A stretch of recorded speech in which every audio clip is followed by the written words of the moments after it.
Ça, c'est le grand projet, d'agrandir la famille, cette famille éternelle. Et, il y a un moyen. Il y a un moyen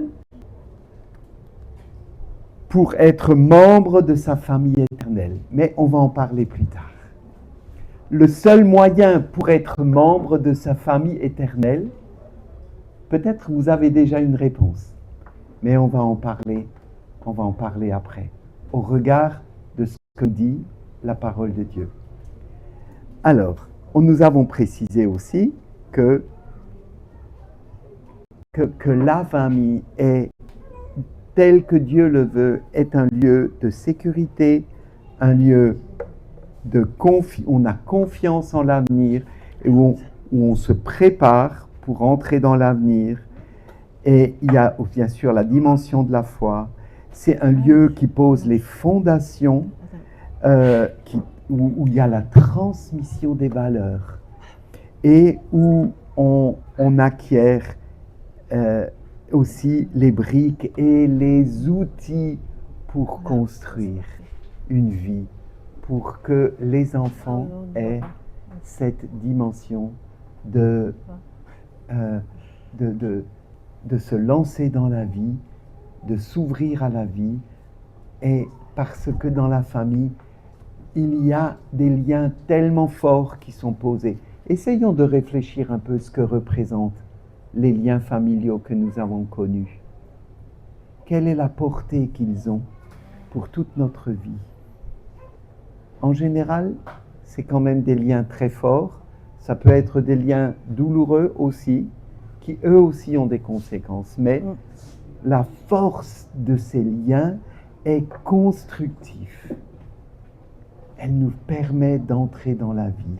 Et dans la famille de Dieu, on peut y réfléchir, c'est la même chose.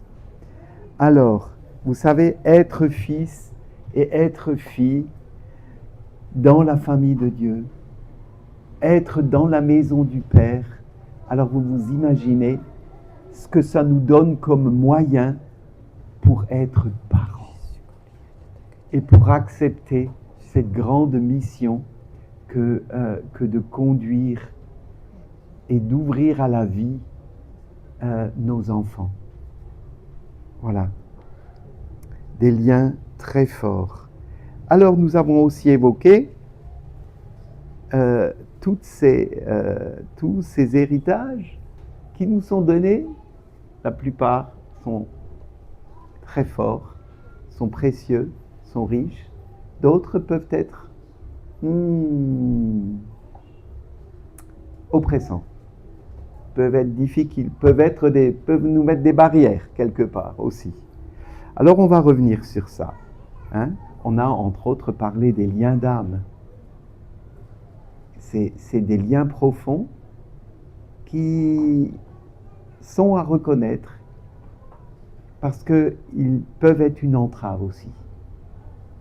Voilà, nous allons y revenir. On va être assez concret.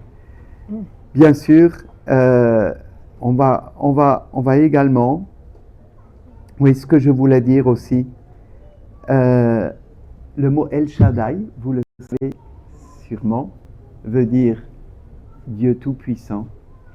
Mais dans le mot El Shaddai, il y a le mot Shad, qui signifie le sein maternel. Donc, il y a un côté nourricier. Il y a dans l'identité du nom de Dieu, il y a la dimension maternelle aussi, et nourricière, en plus de la dimension paternelle. C'est intéressant. Et on va juste regarder. Eh bien, il est là. Mais voilà. On ne le voit pas bien. Bon. Oh, sinon... Oui, peut-être juste là, ouais. Pour celle-là. Quand en hébreu,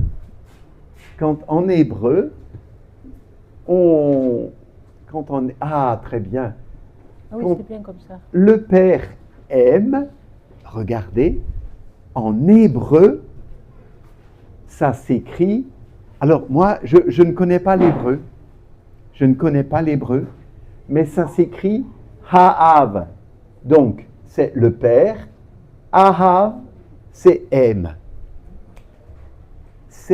Il y a juste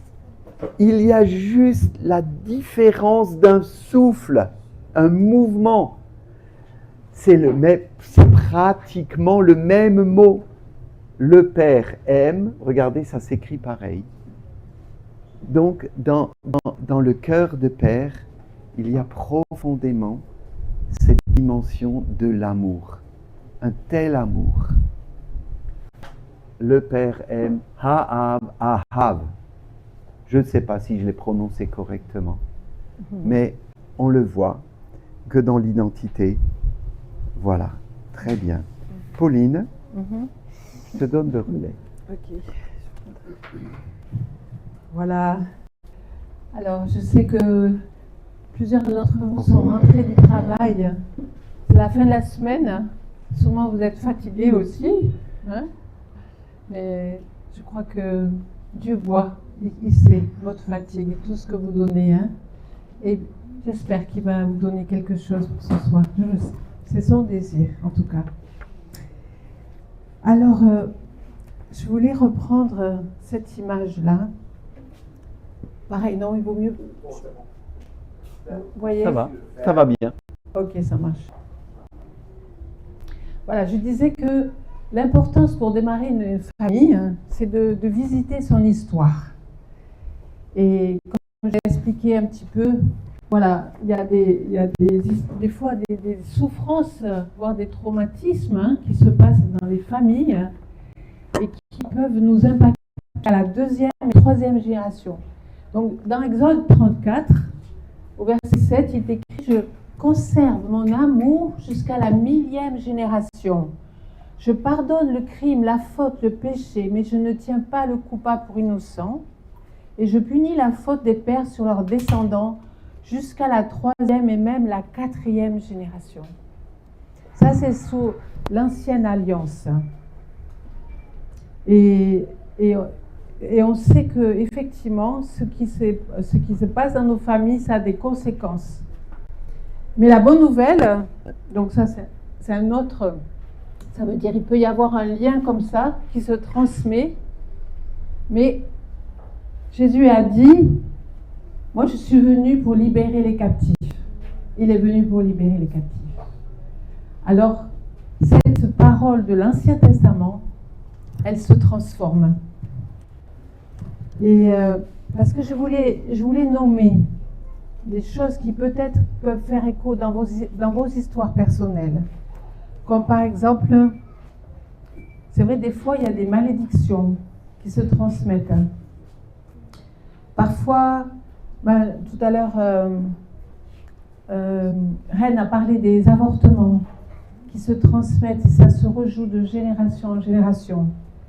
Parfois, on a des violences conjugales, voire des suicides qui se répètent. En tout cas, en Europe, on voit que dans certaines familles, il y a le suicide qui se répète de génération en génération.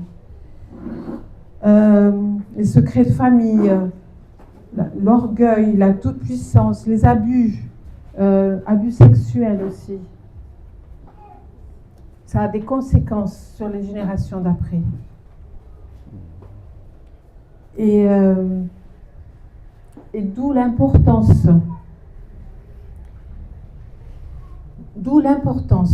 de couper ces liens.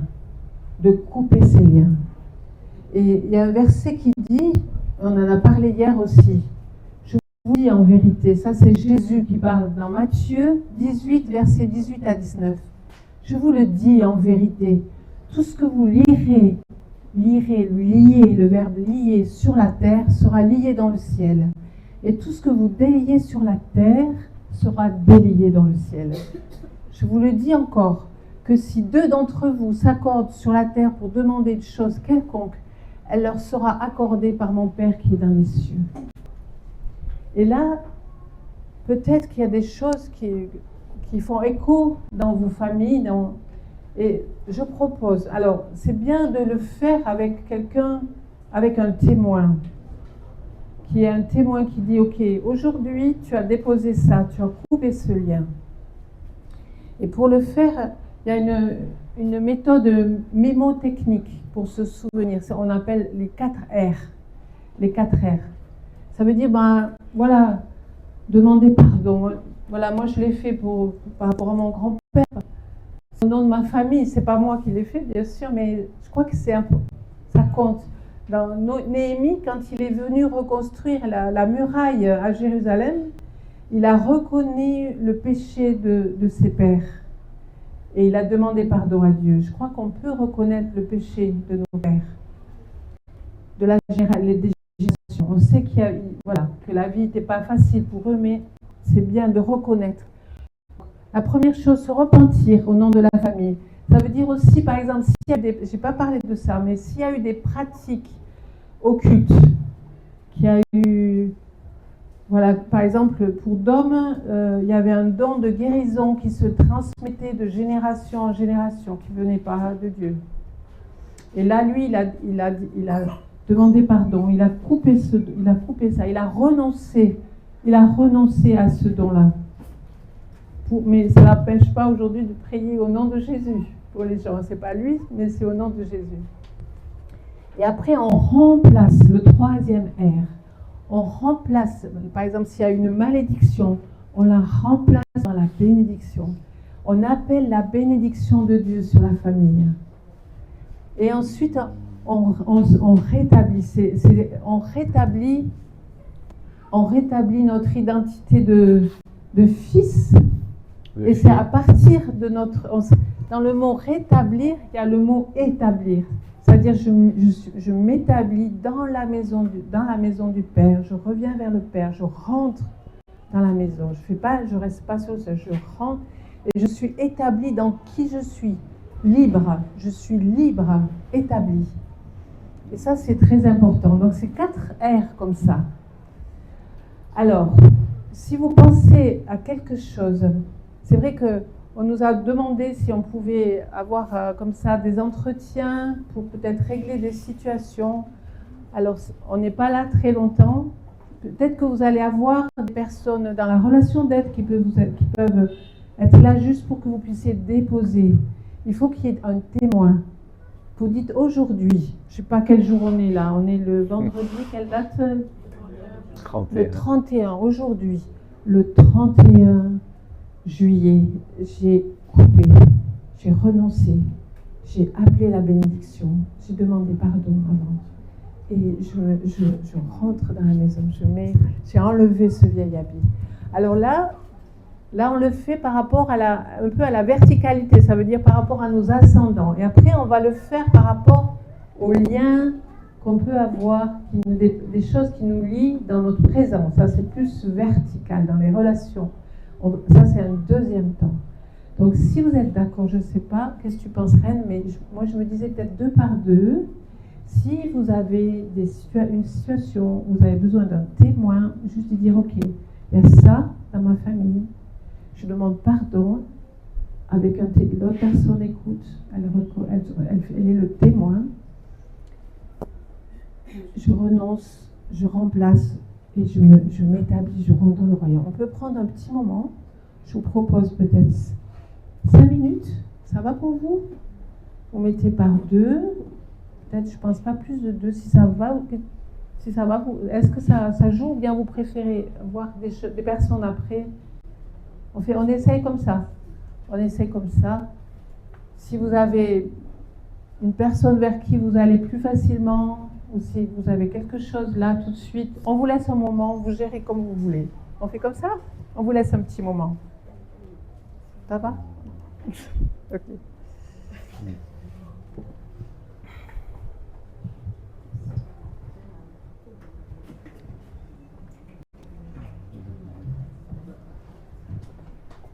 Oui. Je sais que pour beaucoup, c'était pas au programme. Et le Saint-Esprit étant maître de ce temps, de ce moment, c'est bénéfique. Je ne dis pas ça peut être, je dis c'est bénéfique. Prenez le temps de vous déplacer si c'est possible. Oh, bon, c'est pas des secrets à faire entendre à tout le monde. Vous mettez 2 à 2 et ce serait bien, même si vous êtes mari et femme, que vous êtes amis, que vous êtes, voilà. Essayons de bouger, essayons de nous tourner les uns vers les autres pour 5 minutes à partir de maintenant, afin que nous puissions continuer et écouter. Que l'Esprit de Dieu soit au contrôle, soit avec vous. Merci pour votre compréhension.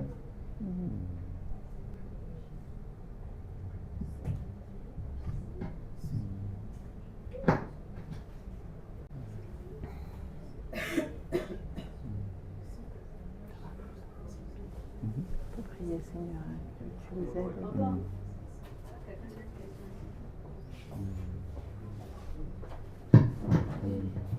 Il faut qu'on soit prêt à y aller aussi. Oui.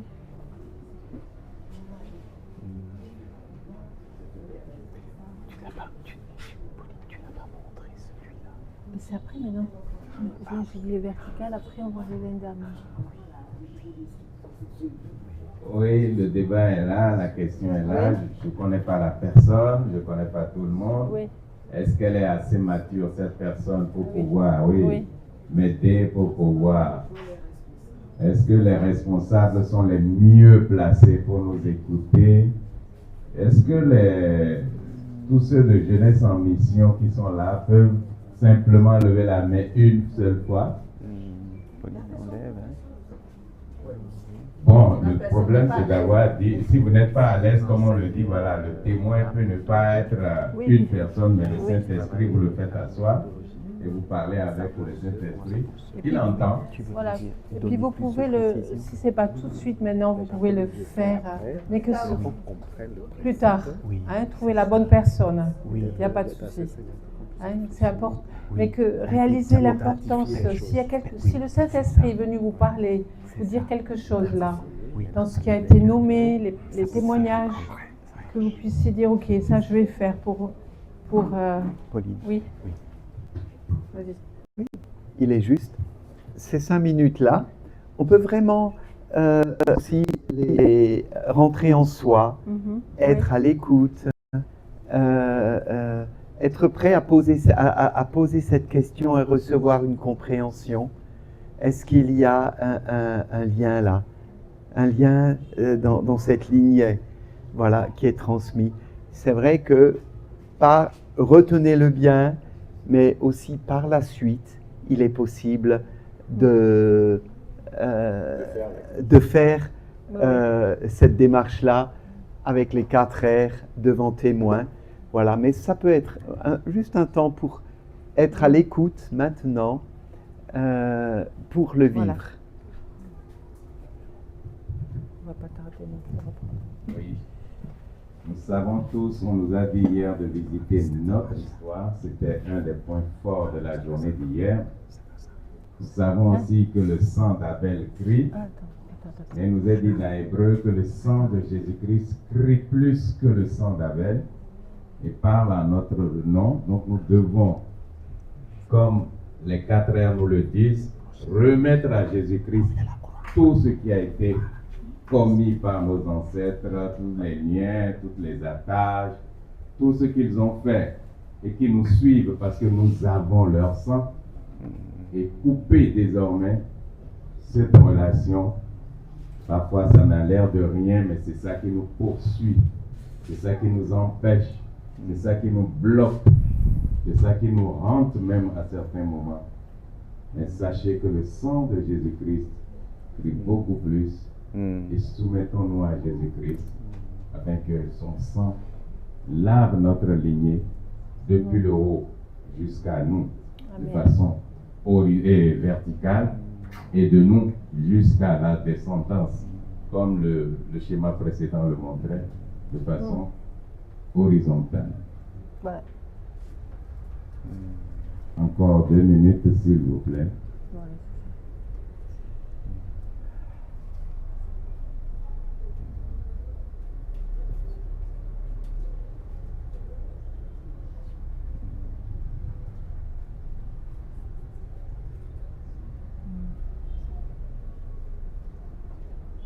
Seigneur, tu es à l'écoute. Tu veux nous racheter. Tu veux nous faire miséricorde. Plusieurs alliances ont été faites par nos aïeux, par nos ancêtres. Nous n'étions pas là. Et nous payons quelques-uns des prix. Nous sommes liés par quelques-uns des mots qu'ils ont prononcés. Nous portons des noms qui ne sont pas toujours glorieux pour toi. Mais ce soir, tu nous écoutes. Ce soir, tu nous fais la grâce de nous appeler par ton nom. Je ne m'appelle plus Jean-Luc. Je m'appelle Fils de Dieu. Je suis à toi. Ton sang coule dans mes veines et il a vaincu le sang de mes aïeux. Merci parce que tu l'as fait au nom de Jésus. Amen. On va continuer s'il vous plaît. Oui, voilà. On reprend. Voilà. Alors, pour continuer, j'avais parlé hier des liens d'âme. Donc, moi, j'avais parlé des liens avec ma sœur, qui avait pris elle avait pris une grande place dans ma vie et c'était bon. Mais à un moment donné, j'ai vu que c'était elle qui avait autorité dans ma vie. Et donc, je me suis dit non, là, je veux suivre la parole, aussi écouter ce que Dieu me dit. Et donc, là, c'est important. Mais vous voyez, il y a d'autres liens d'âme possibles. Je parle dans ton témoignage aussi.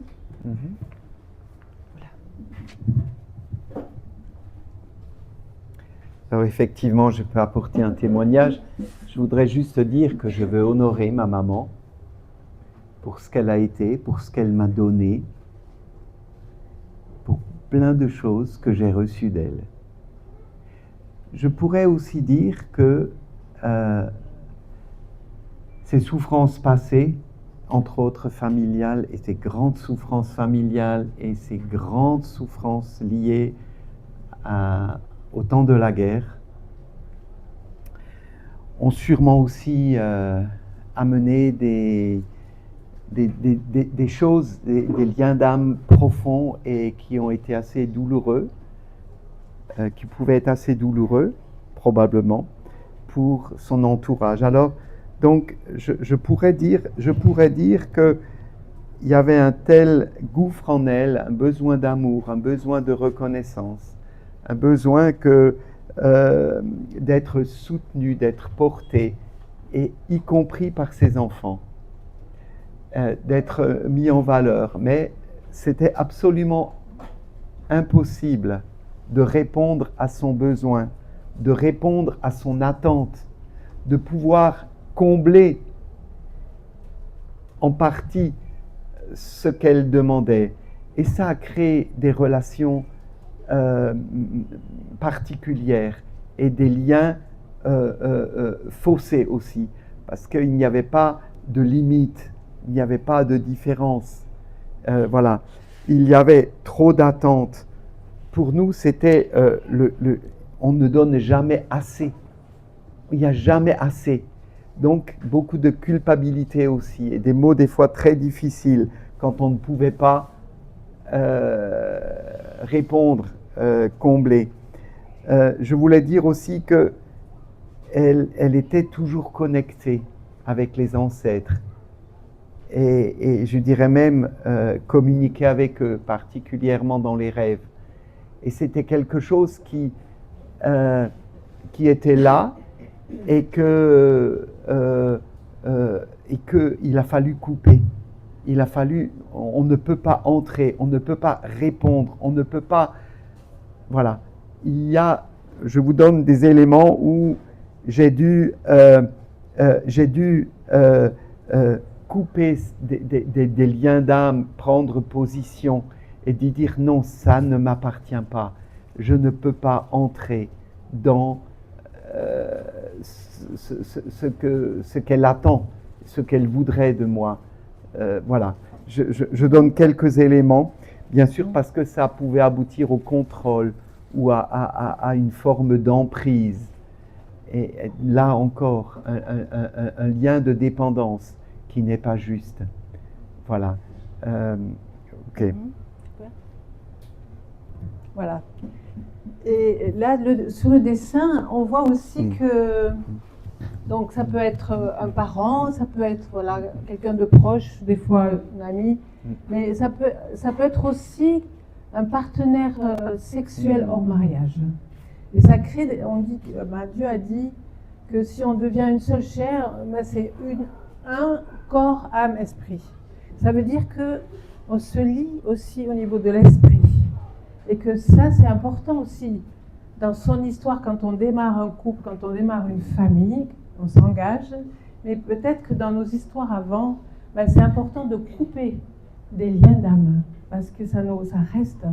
Et voilà, selon aussi les choses auxquelles l'autre partenaire a touché, les choses qui, spirituellement, qui étaient peut-être occultes.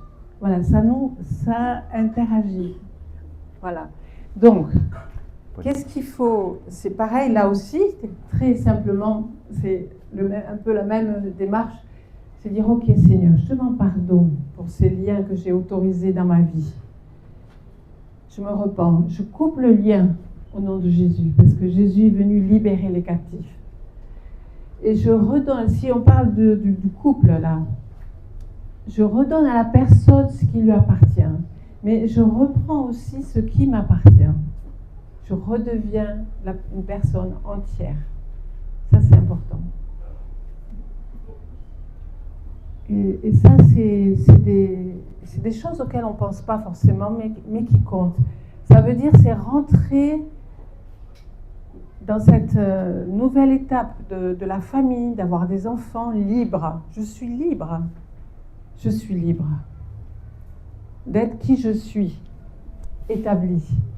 Je suis fils, je suis libre. J'ai quitté ce vieux vêtement, tous les liens. Pauline, je peux faire une précision? Oui. J'ai omis de mentionner un élément important.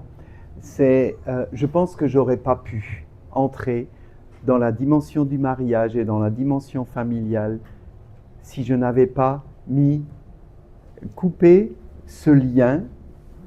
Quand la parole dit, hein, tu quitteras ton père et ta mère et tu t'attacheras à ta femme et vous allez devenir un. Et ce lien juste par rapport à ma famille, par rapport à ma mère particulièrement, j'ai dû aussi le vivre pour être libre, pour m'établir en tant qu'époux et père.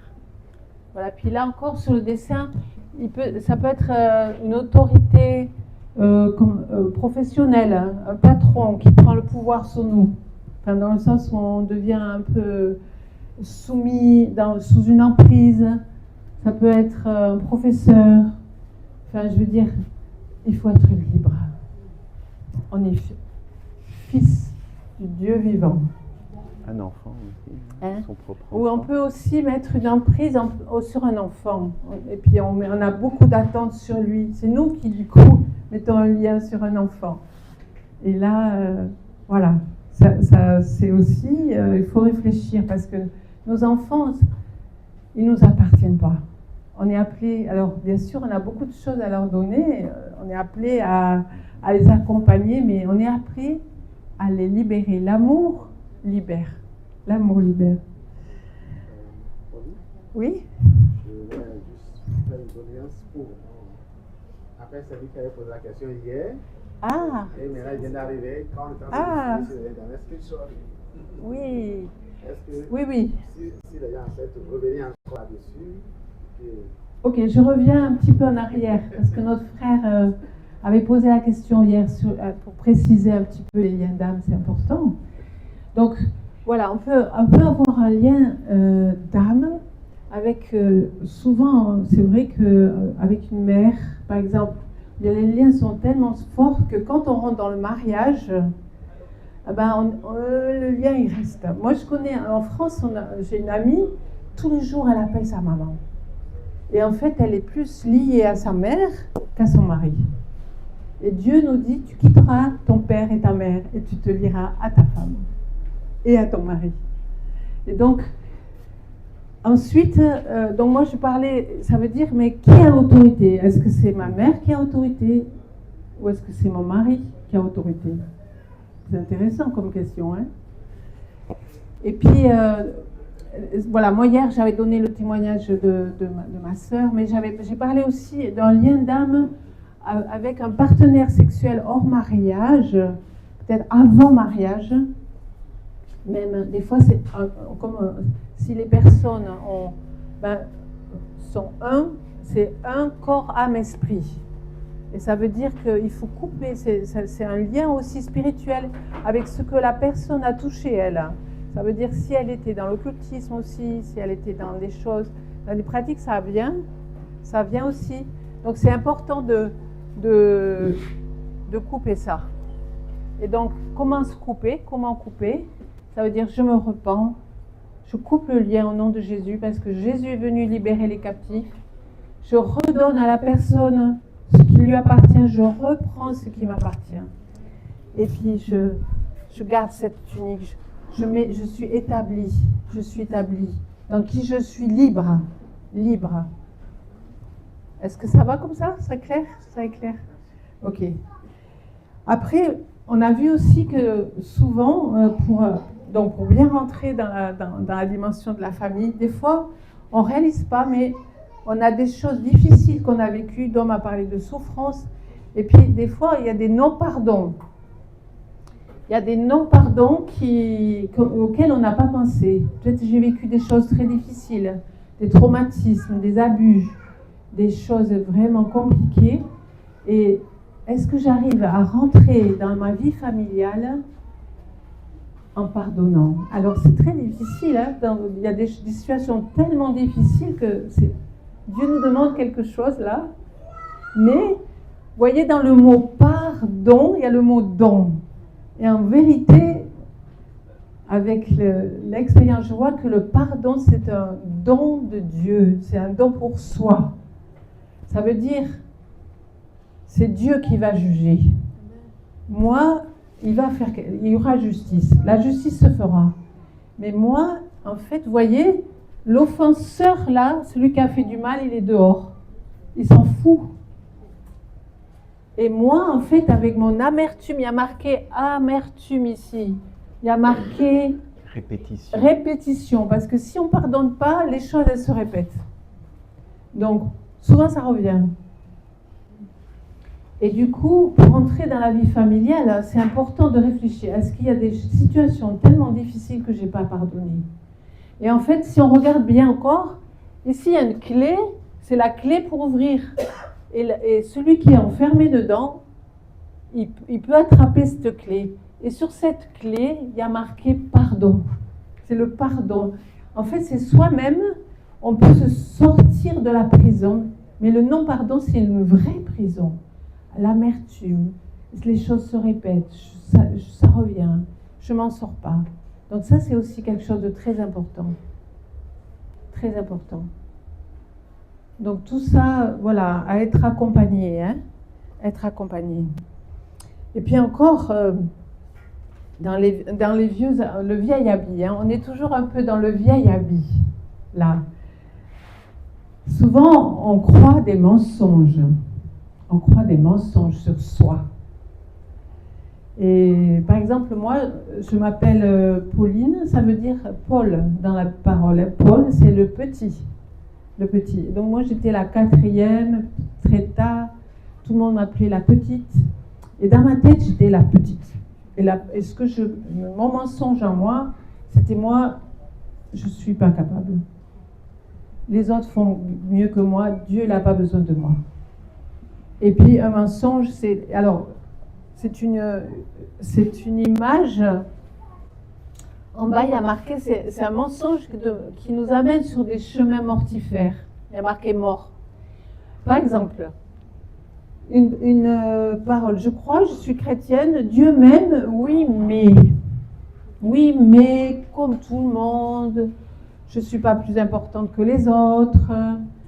Il m'aime, mais alors, si je crois comme tout le monde, je suis noyée dans la masse, je ne suis pas unique, je n'ai pas d'appel précis, on n'a pas besoin de moi. Et il m'aime seulement, il m'aimait pas quand je désobéis. J'ai honte, j'évite Dieu, j'ai peur. Seulement si je fais tout bien, puis je suis dans le perfectionnisme, je dois faire tout bien pour Dieu, comme le frère aîné de l'histoire. Je dois tout faire bien, je dois faire pour être aimé. Et Dieu nous invite à être en lui. Et je m'épuise, je suis dans l'épuisement. En tout cas, chez nous, là, en Europe, on a de plus en plus de burn-out. Les gens s'épuisent, ils essayent de faire la perfection, tout bien. Ils s'épuisent parce que ils n'ont pas cette dimension de l'amour gratuit de Dieu. On n'a pas besoin de mériter l'amour de Dieu, il est gratuit, c'est un cadeau. Et donc, je vois un mensonge, je dis ok, alors par quoi je le remplace? Dieu m'aime, point. Dieu m'aime, point. Et puis alors, ok, alors, il m'aime. Donc il a un regard bienveillant sur moi. J'accueille ce regard bienveillant sur moi. Je me laisse aimer. J'ai plus besoin de jouer un rôle, de faire celle qui sait tout bien. Dieu me parle. Je vais arrêter de croire qu'il ne parle qu'aux autres. Je prends le temps d'écouter. Il me pardonne. J'ai le droit de me tromper. Il me veut du bien. Et donc, je lui fais confiance. Je lui fais confiance. Il cherche la relation avec moi. Donc, je prends du temps. Je suis comme nous a parlé Dominique de la relation. La relation. Je suis dans cette relation. Ça change tout. Ça, c'est la vérité. Là, ici, il y a marqué Jésus. Ça, c'est la vérité. Et les racines. Ici, on ne le voit pas bien, mais il y a marqué Jésus. Et Dieu m'aime, point. Il m'aime. Il vous aime, chacun individuellement. Et ça, c'est très important. C'est très important. Et puis voilà, donc Dieu veut nous faire entrer dans la dimension de l'adoption. Et là, je vais redonner. Alors, je voulais encore juste donner encore 2 exemples de vieux vêtements avant. Deux situations, ce sont des amis proches. Des amis très proches. Le papa, il avait des souffrances à enfants assez importantes et il était colérique avec ses enfants et très exigeant. Et la maman, elle avait peur des conflits, elle, de son côté, mais avec son histoire à elle, elle avait peur des conflits. Donc, elle protégeait pas ses enfants quand il était colérique. Eh ben, un de leurs fils, le deuxième, il est parti dans la drogue, mais grave. Au point qu'aujourd'hui, ça fait plusieurs années, il a encore des séquelles. Donc, voilà, ça c'est des vieilles habits à quitter, la colère. Je vais visiter, la colère, elle peut être bonne, mais pour nous dire, il y a quelque chose à aller visiter. Et puis, je voulais encore dire que, en tant que parents, on a vu aussi chez un autre ami, la maman qui critiquait beaucoup le papa devant les enfants.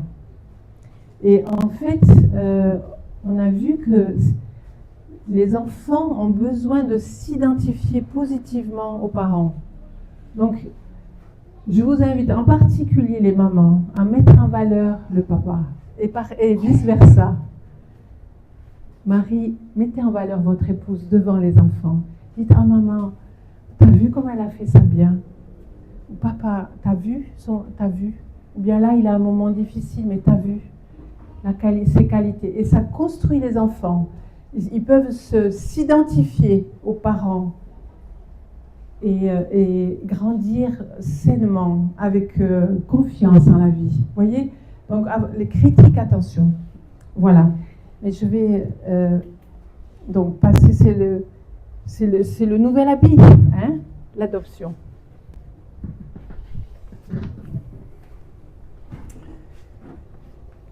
Je crois que Pauline a déjà donné un indice sur quel est le seul moyen d'entrer dans la famille éternelle. Vous diriez quoi?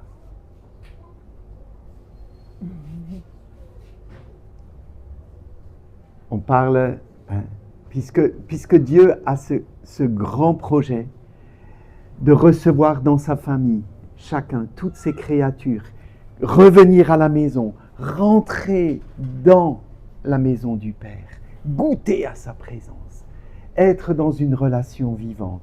Et ça a tellement de conséquences. Alors quel serait donc le seul moyen d'entrer, de devenir membre de la famille éternelle de Dieu? Je ne veux pas faire attendre longtemps. Hein. Oui. Ok. C'est l'adoption. Pour chacun d'entre nous. Pour toute créature.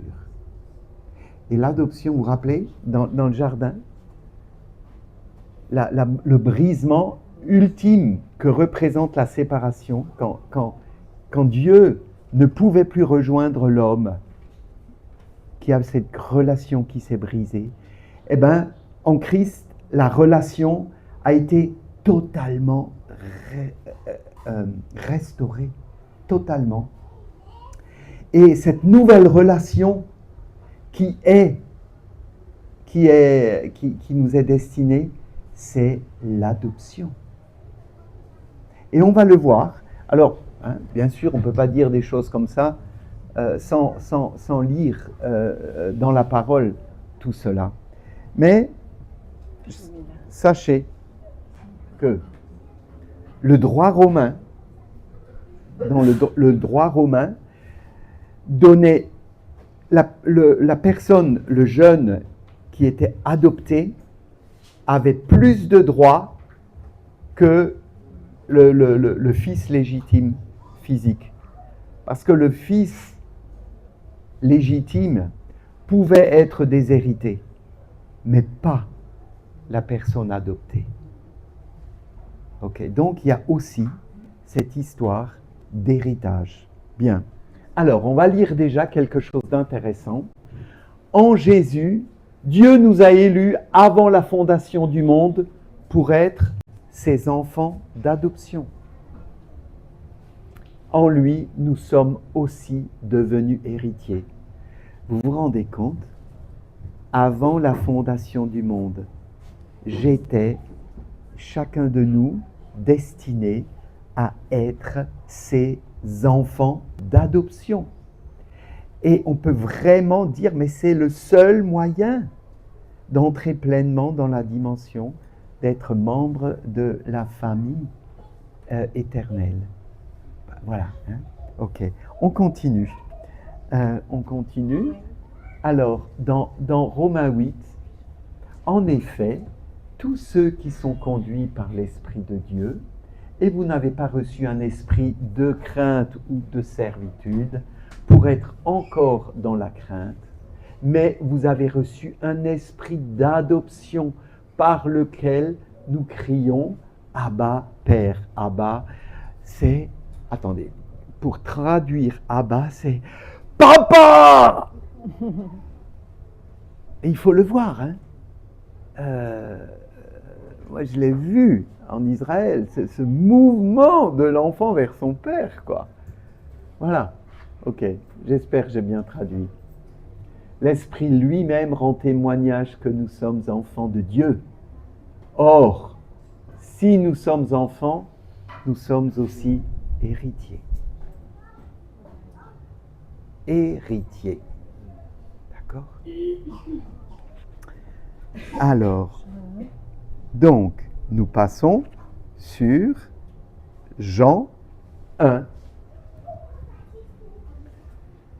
Mais à tous ceux qui l'ont reçu, donc qui ont reçu la parole, à tous ceux qui croient en son nom, c'est-à-dire Jésus, elle a donné le pouvoir de devenir enfants de Dieu.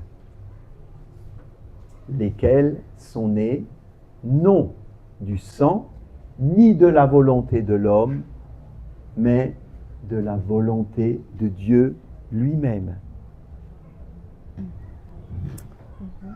Donc, vous vous rappelez cet anneau de l'alliance éternelle qu'on a rajouté ici? On ne l'a pas montré hier. Donc, on ne l'a pas montré.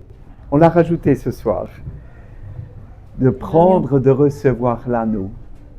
Signe aussi de l'héritage qui est restitué. Tout ce qui a été gâté, perdu. Parce que, voilà, on s'est éloigné, on s'est égaré, est redonné, est redonné. Être enfant adoptif, c'est devenir héritier. Et de prendre l'héritage. Et pas de rester sur le pas de la porte, comme le frère aîné. Donc, on est appelé à être pleinement ses fils, à être pleinement fils de Dieu, pleinement fille de Dieu, établi. C'est aussi, je dirais, c'est le meilleur moyen de devenir parent et de transmettre la vie aussi. Voilà. Alors, je vérifie. Donc, oui. Voyez 1 Jean 3. Mais voyez de quel amour le Père nous a témoigné pour que nous soyons appelés enfants de Dieu. Et nous le sommes. Bien-aimés, nous sommes maintenant enfants de Dieu. 1 Jean 3, verset 1. C'est établi. Nous sommes maintenant. Voilà. Bien. Pauline. Voilà. Et c'est vrai que dans un royaume, quand le fils il reçoit l'anneau, il y a un sceau. Et en fait, avec ce sceau, il a accès à toutes les bonnes choses du royaume. Et à l'époque, on faisait comme ça, avec le sceau. Et du coup, c'est important, deux fois dans les versets, là, la question c'était l'héritage. C'est quoi cet héritage? Mais c'est justement la réconciliation. Ça, c'est la paix qui va avec la réconciliation avec Dieu, avec moi, avec les autres.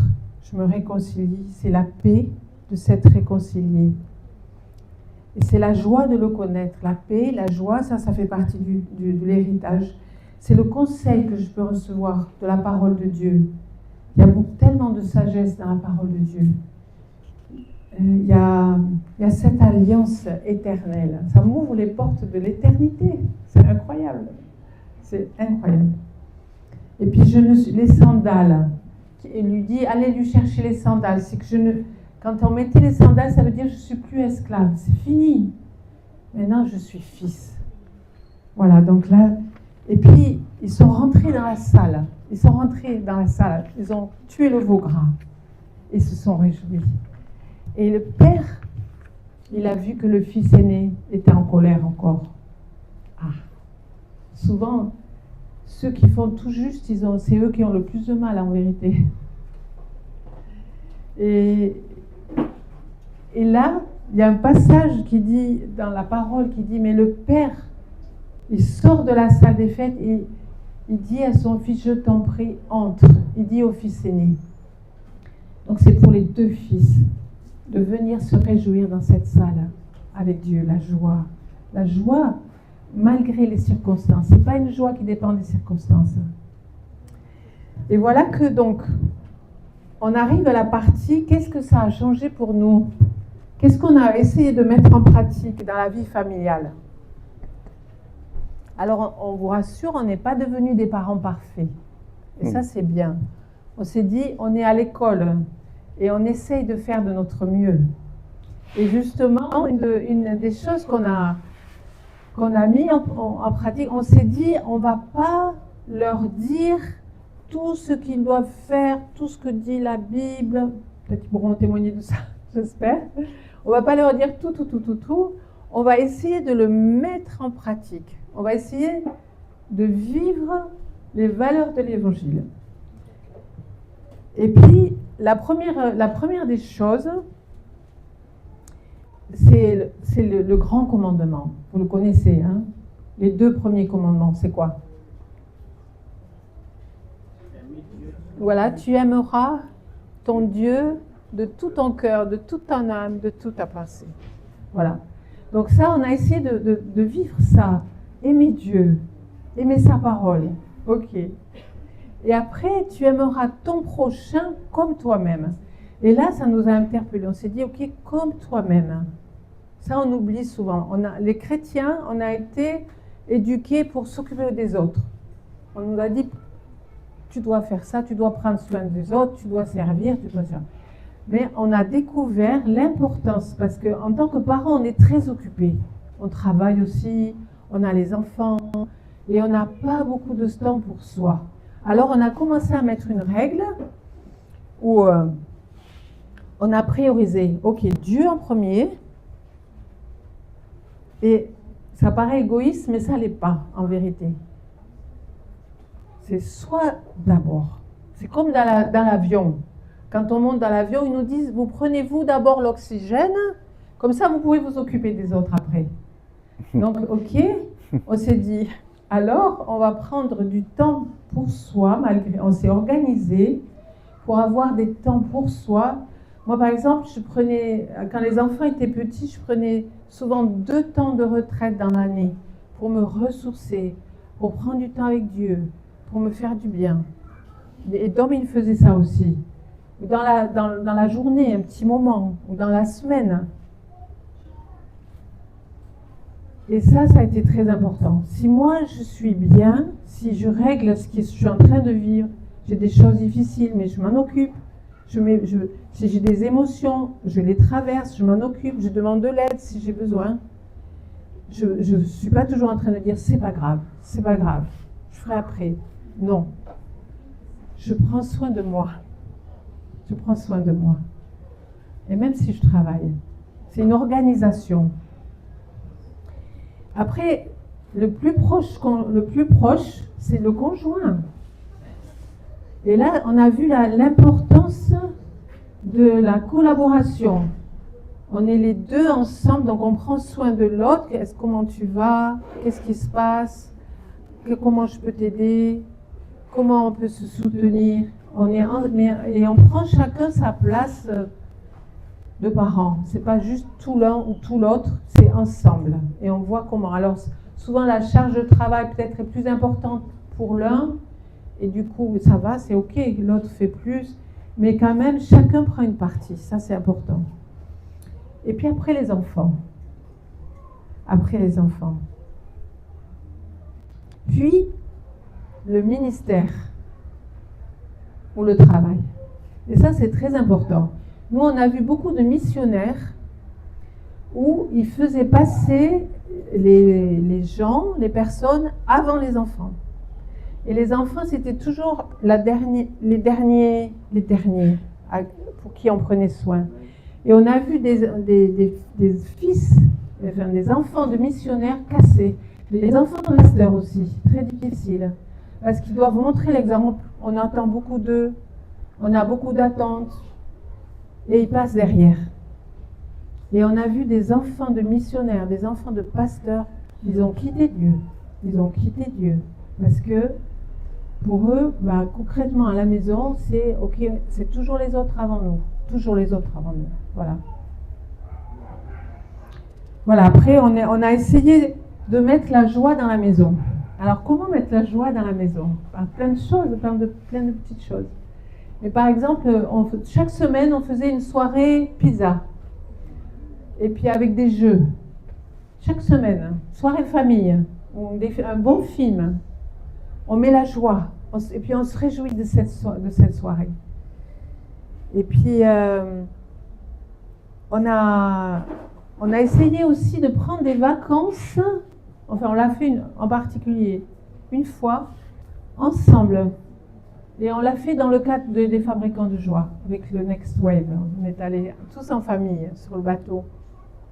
C'était une expérience incroyable. Ça nous a soudés, ça nous a rendus forts ensemble. Après, on essaye pour nous, le couple, on essaie de prendre une soirée de temps en temps. Je ne sais pas si vous avez entendu parler des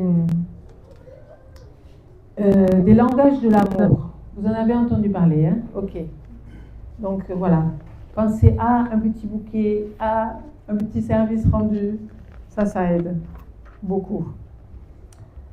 Et puis, l'importance de nos paroles, l'importance de ce que je dis. Par exemple, alors, ça, on a essayé d'apprendre au lieu de dire tu, on dit que le tu. Ça veut dire tu ranges jamais tes chaussettes sales.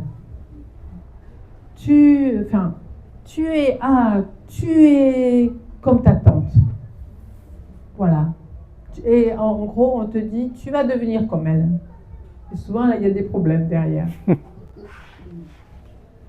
Tu es jamais content. Le tu avec jamais et toujours, c'est pas bon. C'est pas bon. Dans le couple et avec les enfants. Et on peut le remplacer par le je. Je vois que tu as du mal à ranger tes chaussettes. Qu'est-ce qui se passe? Qu'est-ce qui se passe? Et en fait, on a mis en place, enfin on a essayé par épisode, de mettre plutôt une éducation positive. C'est-à-dire, au lieu de sanctionner quand il y a une faute, mais c'est bien, des fois il faut le faire, mais on récompense quand on fait bien. Ça, c'est important. Pour vous donner une compréhension, en France, on a le permis à points. Ça veut dire que si on fait des excès de vitesse qu'on se fait arrêter, on perd tant de points. Et on refait encore autre chose, on perd encore tant de points. Mais si pendant longtemps on n'a pas fait toutes ces choses, on regagne les points. On a des façons, voilà, on peut, si on se tient bien, les points ils arrivent de nouveau et tout est bon. Et dans l'éducation positive, c'est un peu ça. Ça veut dire, ok, si tu fais ça bien, par exemple plusieurs fois, ok, à la fin de la semaine, on va se faire une sortie en famille. On va se faire tous, on va à la mer. On crée des moments familiaux, on crée du souvenir, la joie, le souvenir, le plaisir d'être ensemble. Surtout ne pas comparer les enfants. Pas comparer les enfants. C'est comme si chaque enfant est unique. Et chaque enfant est unique. Et on doit les amener à devenir différents chacun.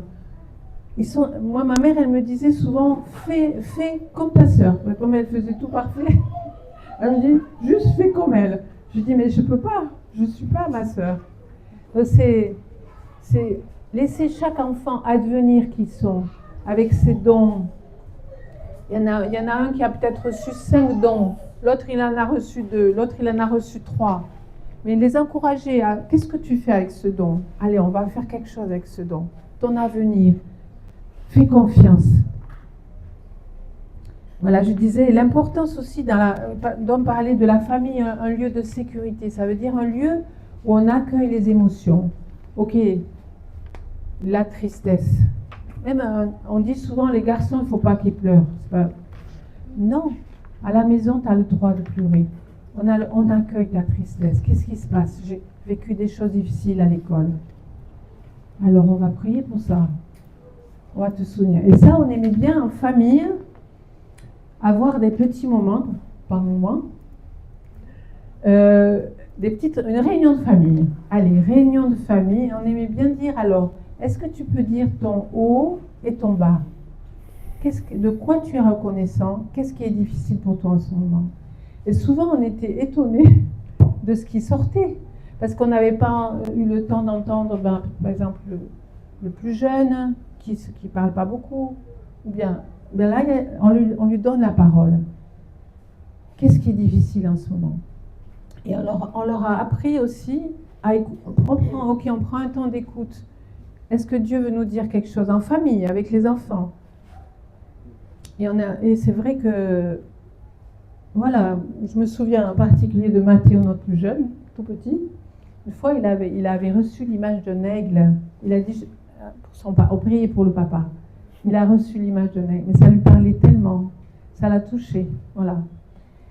Mais du coup, c'est comment leur apprendre à écouter Dieu, à avoir confiance en eux, quels sont mes talents, je suis différent, je ne me compare pas, créer les liens entre eux d'amour. En ce moment, il y en a un là, il traverse sa période d'adolescence. Ok, il a besoin d'attention, il a besoin, ou bien qu'on lui laisse la paix. Il vit un truc difficile là en ce moment. Alors laisse tomber, ne réagis pas. Je dis à l'autre enfant, pour qu'ils comprennent les uns les autres que on est là pour se soutenir aussi, ensemble, pour se soutenir. Et l'humour, ça on aime beaucoup. Bon, on a la chance d'avoir Dom qui nous fait beaucoup rire. Vous avez vu, il est un peu clown, hein, parfois. Donc, mettre de l'humour dans la famille, Dieu, il aime rire. L'humour, la joie, c'est des valeurs qui nous font tellement de bien. Alors, il y a aussi eu les disputes, chez nous, les disputes.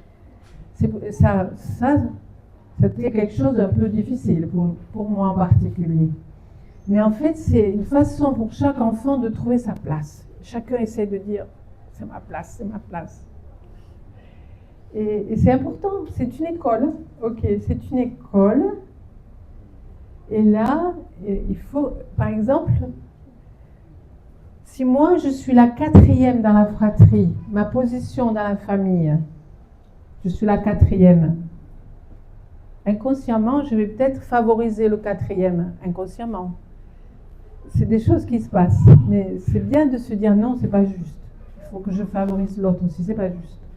Chaque enfant, il y a des périodes où chacun a besoin de plus d'attention. Et puis aussi, quelque chose que j'ai réalisé, c'est qu'on peut poser une mission inconsciente sur chacun de nos enfants. Par exemple, là je parle de mes parents avec mes frères et sœurs. Par exemple, moi, comme je suis arrivée tard, ma mère était très fatiguée. Moi, ma mission, c'était ne pas déranger. Mais c'était une mission. Et donc, je l'ai bien respectée. J'étais très timide, calme, en retrait. Je l'ai respectée. Ma sœur, comme elle avait beaucoup de possibilités, elle était capable, juste celle au-dessus de moi, elle, c'était sauver la famille, porter la famille. Et elle a porté beaucoup, beaucoup trop. Mais voyez, se dire, est-ce que je suis en train de poser une mission sur mes enfants? Par exemple, moi j'ai une amie, son père, il voulait qu'elle devienne médecin, puis elle était intelligente. Donc, sa mission, c'était, lever le niveau de la famille, que la famille soit fière. Et puis il y a de quoi, hein, parce que c'est des grandes études. Donc, elle est rentrée dans le désir de son père, mais ce n'était pas son désir à elle.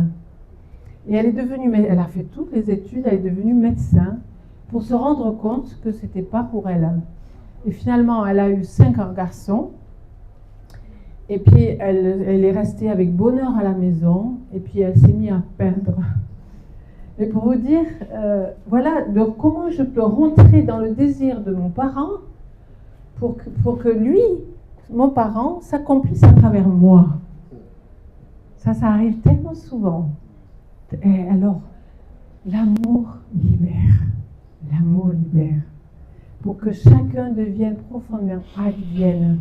Que chacun advienne. Après, il y a quelque chose aussi, c'est les rendre le plus... mais ça, ici, vous êtes très forts, au Togo, en Afrique, pour rendre les enfants autonomes. Mais nous, en Europe, on a tendance à trop les gâter. On a tendance à trop gâter nos enfants. Et nous, moi, comme j'ai repris le travail après, très vite, très jeune, les garçons, notre fille, Joline, hop, vous faites vous-même votre lessive. Ah bon, d'accord. Alors, ils s'y sont mis. Ils sont mis à faire la lessive, ils sont mis à mettre la table, à faire les choses, à ranger leur chambre. Mais très jeunes. Et ça, que je parlais à mes amies, elles me disaient, quoi? Tu laisses tes enfants faire leur lessive à 13 ans? Je me disais, mais ça va pas. Mais si, ça les a tellement aidés. Après, quand ils ont été autonomes, mais nos garçons savent faire leur lessive, ils savent faire à manger, ils sont autonomes. Ils vont être des super maris, je vous dis. Genre ça. Mais moi, je trouve que c'est une force pour eux. Ils se débrouillent dans la vie. Parce qu'on dit, voilà, alors, les mentalités évoluent. Moi, mon père, jamais il aurait fait la vaisselle, jamais. Il travaillait beaucoup, il était dans les champs. Et je respecte ça, hein. Je respecte ça selon le travail qu'on a. Hein. Mais je crois que c'est juste qu'il y ait ce partage des tâches aussi, nous qu'on a mis en pratique ensemble. Voilà, chacun on a une partie qu'on préfère ou pas. On travaille les deux, comment on peut partager les tâches. Ça aussi, c'est les valeurs, c'est l'héritage, hein, des bonnes choses. Et ensuite, donc, ne pas les surprotéger non plus. Nous, très jeunes, on les a envoyés à 16 ans. On a dit, OK, chacun d'entre vous, vous avez des fabricants, des enfants fabricants de joie qui ont l'habitude de voyager. Mais nous, on leur a dit, à 16 ans, vous partez tout seuls, chacun à leur tour, apprendre l'anglais dans un pays anglophone. On les a envoyés, dans un cadre protégé. Mais ils ont tellement appris là-bas. Ils ont tellement appris. Des fois, on a tendance à... Enfin, en tout cas, ça, c'est peut-être plus européen. Hein. On surprotège nos enfants. Ou on met la culture, peut-être musulmane plus, ils mettent le fils, le garçon, là-haut. Mais on a des garçons dans notre société qui sont dans la toute-puissance. Ils sont dans la toute-puissance. Et ça, c'est compliqué. C'est compliqué à gérer, hein, vraiment, c'est très compliqué. Après, dans la famille, leur montrer la dimension de l'accueil. J'accueille à la maison, même si nous, on n'avait pas beaucoup de temps, on était très pris. Mais le fait d'accueillir des amis, d'avoir la joie d'accueillir, d'ouvrir notre table, mais ça aussi, vous êtes beaucoup plus doués que nous là-dedans, dans cette dimension de l'accueil. On a vu comment vous nous avez accueillis, on a été très touchés. Mais ça, c'est quelque chose à apprendre aux enfants, hein, mais vous le faites déjà. Et puis, poser des limites, bien sûr. Hein, poser des limites. Comment dire, il y a une valeur qui, moi, m'a soulagée parce que j'avais trop. À un moment donné, j'avais trop de travail, les 4 enfants, il y avait trop. Mais d'accepter ma condition humaine. Hein. Je ne peux pas tout. Et savoir dire non, ça je ne peux pas. Et puis même des fois, voilà, même dans le cadre chrétien, on nous met là parfois, enfin voilà, c'est pas pour vous désengager. Il y a des saisons dans la vie où je peux, et il y a des saisons où c'est trop, je sais dire non. Des personnes ont du mal à dire non, puis après, ils tombent en épuisement. Voilà. Je crois que Et donc, l'importance des paroles qu'on pose sur nos enfants, je vais revenir là-dessus parce que c'est important.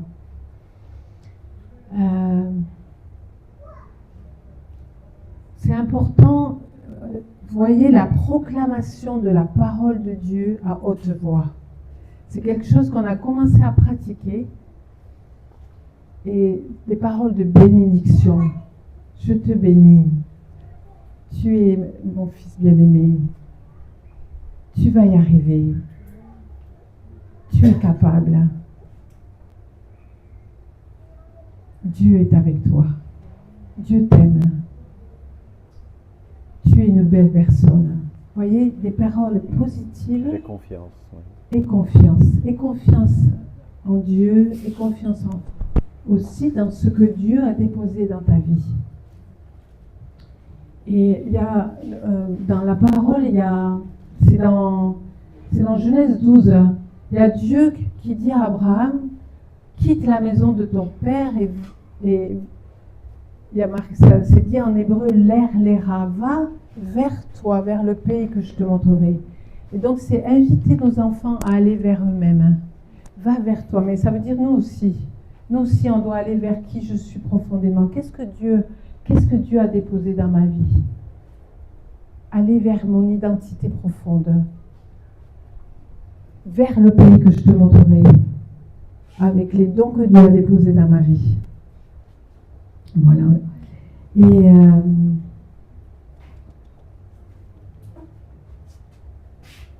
voilà. Demander à Dieu la grâce de recevoir son amour de Père, dont on a parlé. Le Père aime. Donc prendre le temps, nous, d'être consolés de nos histoires, de nos vies, se laisser aimer pour aimer à notre tour.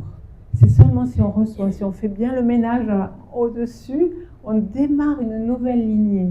C'est beau ça. Parce qu'il y a quelque chose de très beau. Nous, on a vécu ça comme ça. Et on a vu la grâce de Dieu. Puis il y a un verset qui dit, moi je vais juste revenir là-dessus. Oui, non, attends. Non, attends, pardon. Qui dit, j'étais jeune, j'ai vieilli. Attends, je crois que je l'ai là. Voilà. J'ai été jeune. Moi, je peux dire ça, comme le psaume, parce que voilà, moi j'ai 65 ans maintenant. Je suis venue à 25 ans, il y a 40 ans. Et je peux vraiment dire, j'ai été jeune, j'ai vieilli, et je n'ai pas vu le juste abandonné. C'est extraordinaire. Je peux vous dire, faites confiance à Dieu, il est fidèle. Ni sa postérité mendiant son pain. Et ça, parce qu'on a appelé la bénédiction sur la famille. On a aussi demandé à des frères, enfin, au pasteur, on a demandé la bénédiction sur notre famille.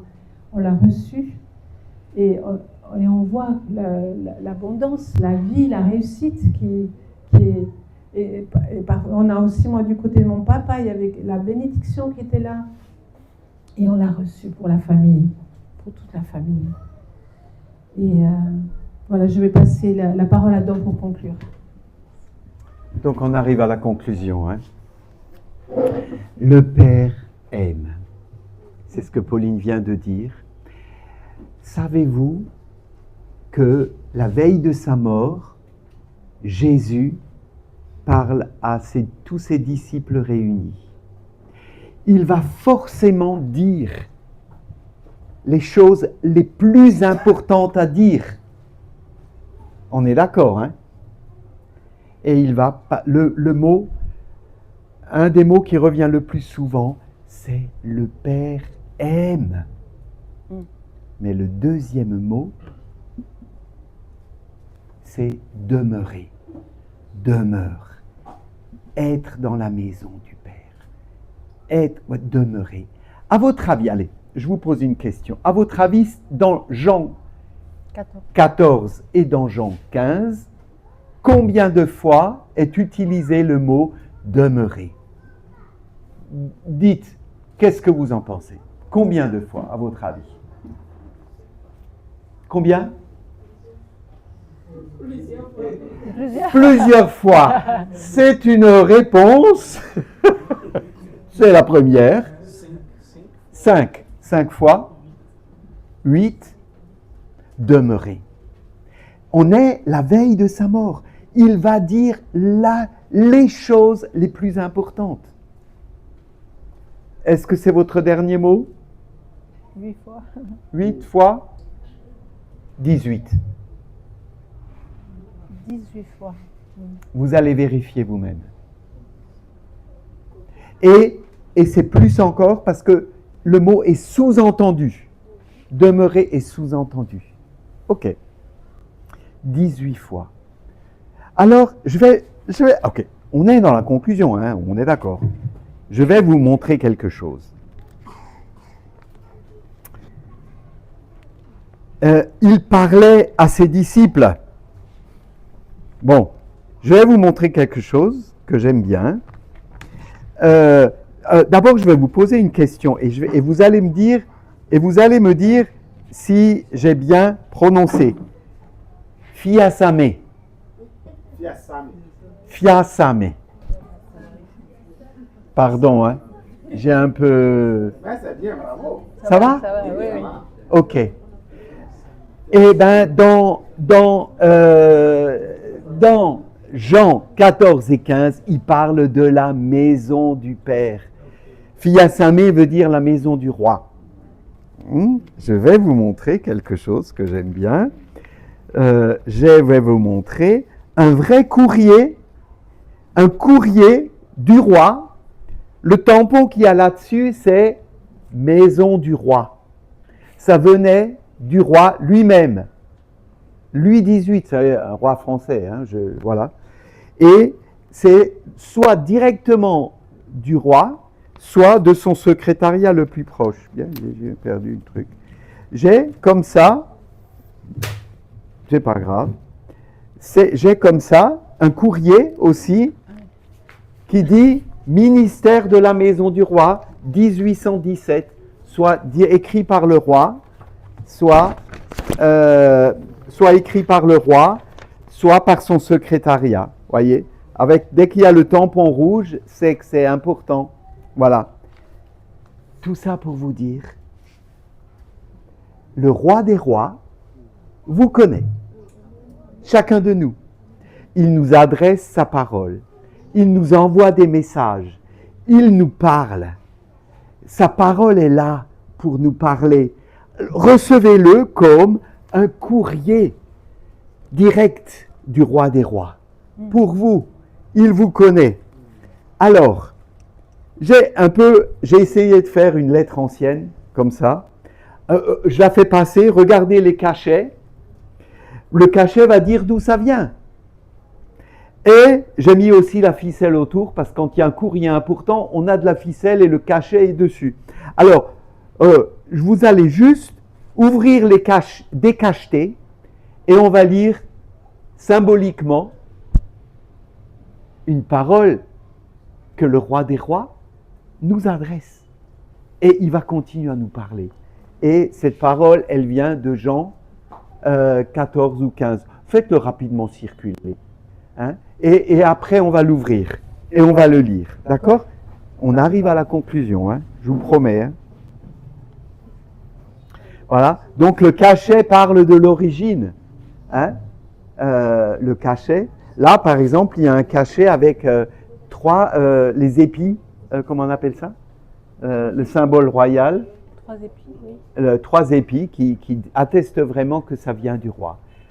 Le roi des rois, et après, vous ouvrez les cachets. À la fin, là, oui. Vous ouvrez les cachets et on va lire.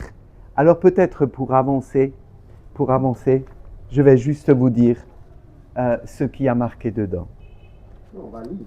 Oui, On va lire. Oui, On va découvrir. Ok. oui, c'est bien, c'est bien. Ouais, voilà. Donc 18 fois le terme demeurer, entrer. Hein? Demeurer, c'est vraiment être dans la maison et goûter à la présence du Père, à l'amour du Père. N'oublie pas, c'est la chose la plus importante qui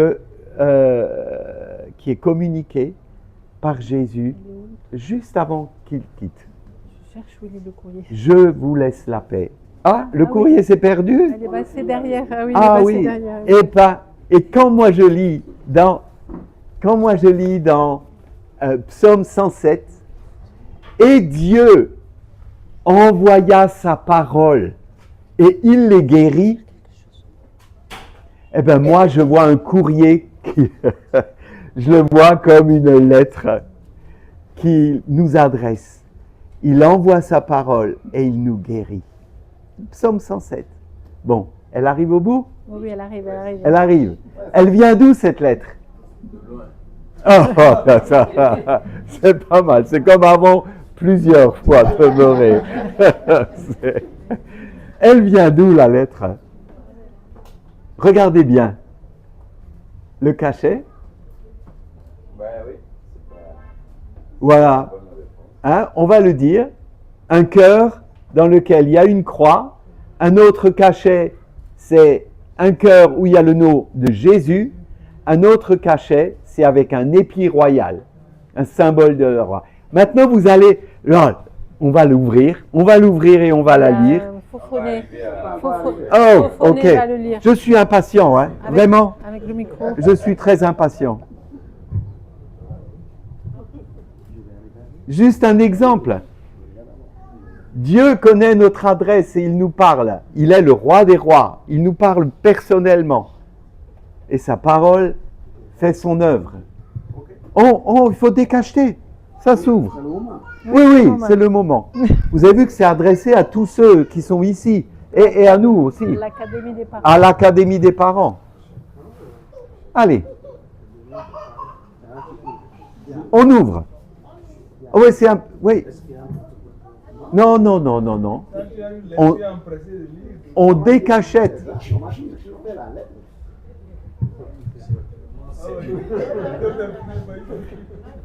J'espère que j'ai bien écrit, hein, parce que j'ai tout essayé de faire à l'ancienne. Hein, voilà. Oui, on y est. Oui. Demeurer. Il faut ouvrir, oui, il faut ouvrir.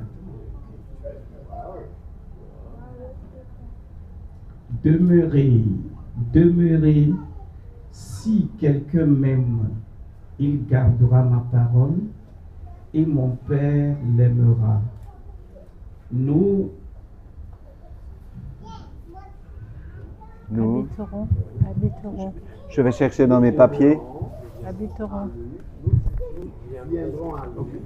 Nous viendrons à lui et nous ferons notre demeure sur lui.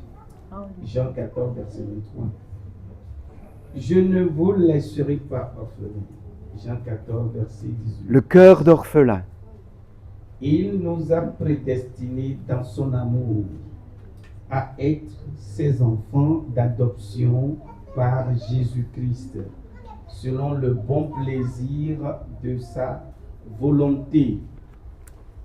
En lui, nous sommes aussi devenus héritiers, suivant le plan de celui qui opère toutes choses d'après le conseil de sa volonté.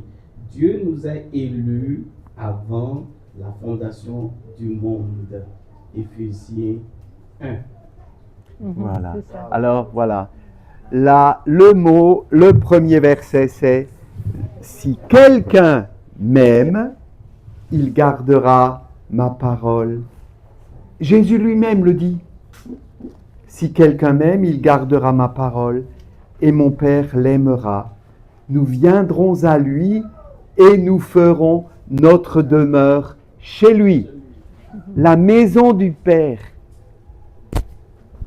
dans chacun de nous. Dans chacun de nous. D'accord? Voilà. Amen. Amen. Amen. Amen. Amen. Amen.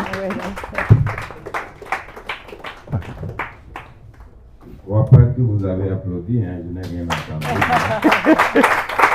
Amen.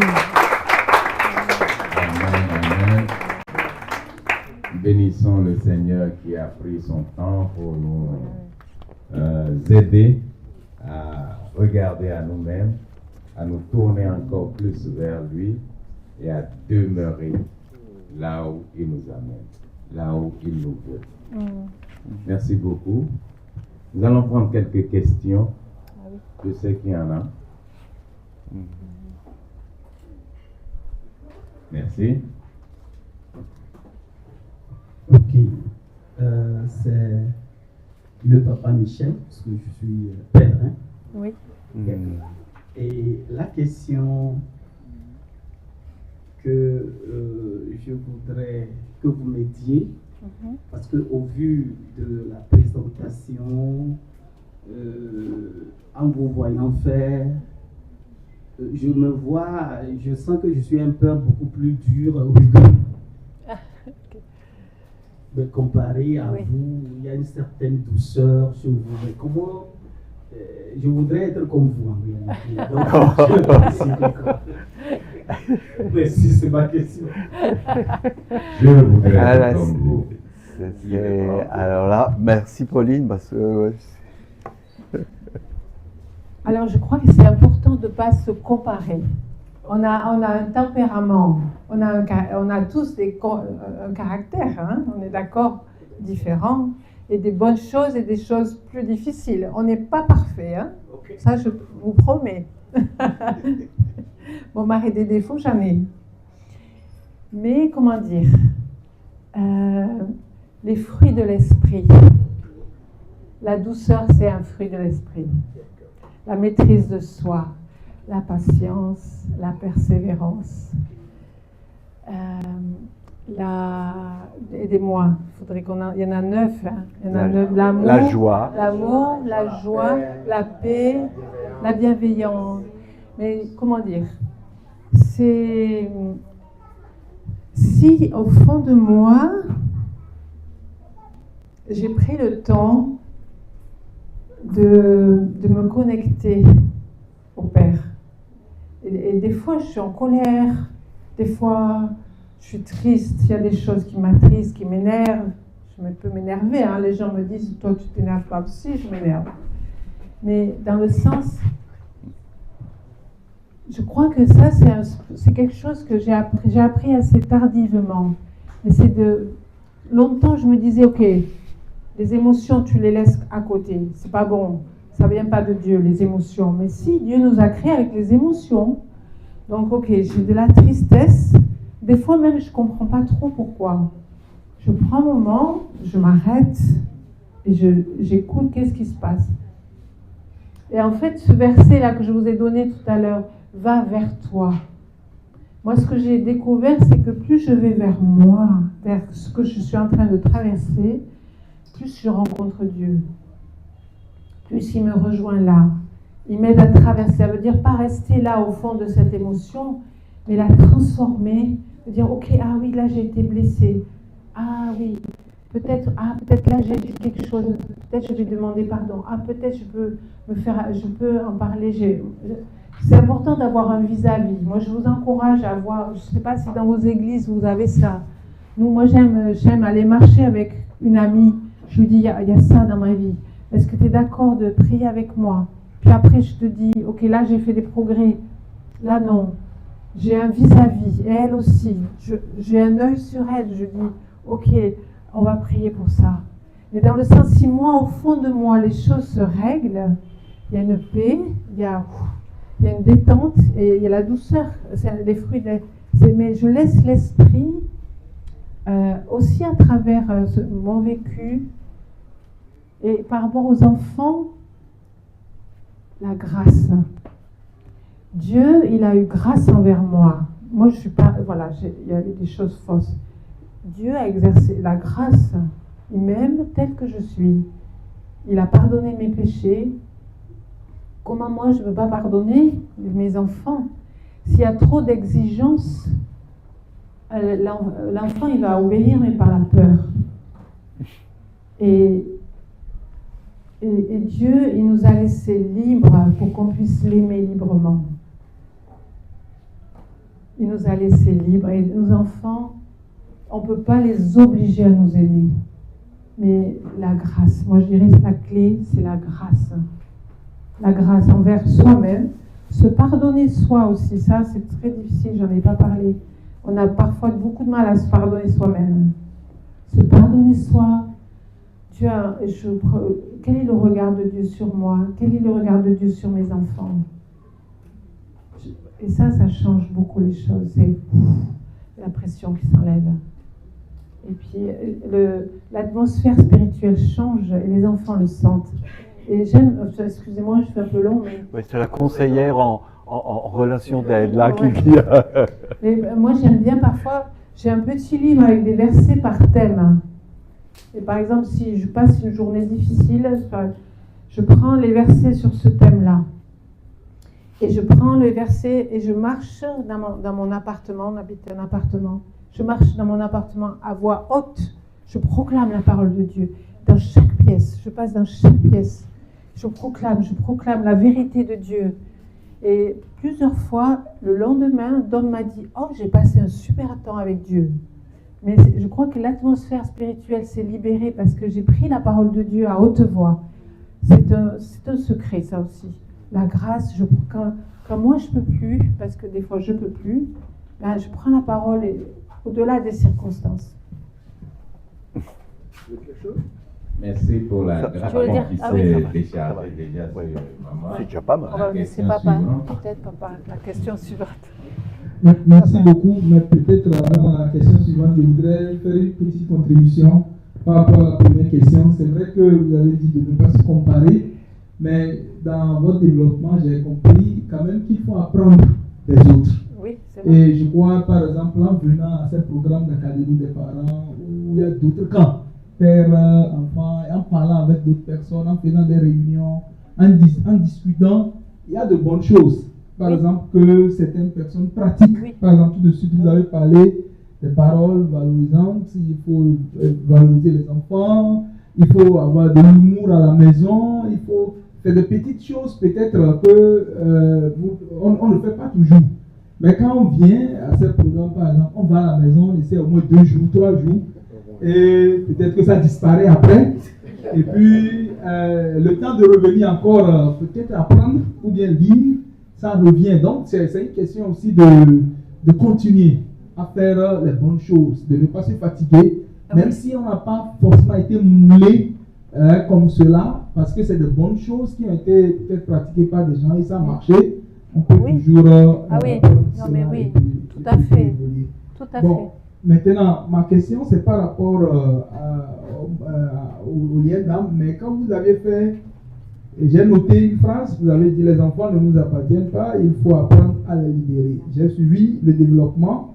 Vous avez parlé du mariage, par exemple, lorsque l'homme doit se séparer de son père et de sa mère, s'attacher à sa femme. Mais quand j'ai suivi également votre développement, vous avez à un moment donné l'exemple de vos enfants, vous avez appris à leur donner un peu de liberté, leur donner de l'autonomie, à aller par eux-mêmes à un moment donné.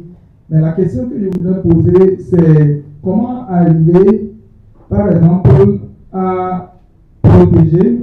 Vous avez parlé il faut les libérer, les protéger, et ne pas aussi les enfermer pour qu'il n'y ait pas ce lien-là qui soit là. C'est-à-dire comment les protéger, les garder, et au même moment, ne pas faire de cela un lien, peut-être après tout. Merci. Ouais. Je réponds, je m'excuse. Juste, effectivement, merci pour votre remarque concernant la comparaison. Je parlais de la comparaison entre frères et sœurs. Par exemple, ma sœur, elle était à l'avance d'une année à l'école, elle était excellente, elle avait reçu 5 talents, elle avait tous les talents. Moi, j'en avais 2, mais longtemps, j'étais jalouse. Je me disais, mais comment, c'est pas normal. J'étais en colère. Regarder quel est le talent, même s'il y a moins que les autres. Ça, c'est plus dans la famille. Mais apprendre des histoires des autres et tout ça, absolument, c'est très juste et c'est très bon. Moi, j'aime beaucoup écouter les autres et qu'est-ce qu'ils ont compris. Voilà. Après, là, je parle par rapport à des liens, c'est l'amour fusionnel.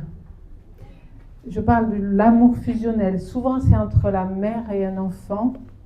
Alors, peut-être que cette problématique, elle est un peu plus présente en Europe. Mais c'est un parent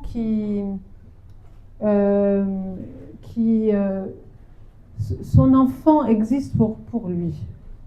C'est-à-dire, son enfant doit combler ses besoins. Voilà. Son enfant doit devenir ce que lui veut qu'il devienne. Mais là, s'il y a quelque chose, vous savez la parole de Jésus il dit à un moment donné que Dieu sépare la belle-mère de la belle-fille. Dieu sépare. parce que on doit exister tous individuellement. On doit tous advenir. On ne doit pas exister à travers quelqu'un d'autre. Et nous, on a une situation très proche dans la famille où la fille s'est sacrifiée pour ses parents. Elle a donné sa vie pour s'occuper de ses parents, et ça, c'était sa vie. Mais on voit, nous, maintenant, comment c'est mortifère. Elle n'a jamais existé pour elle. Comment sa vie n'a pas de sens aujourd'hui. Les parents sont morts, sa vie n'a plus de sens. Donc c'est quelque chose de fusionnel qui empêche l'autre d'exister. Je ne sais pas si je réponds. Ça va? Merci encore. Oui. Je me dépêche. Merci. J'aimerais poser une question. Je remercie quand même pour...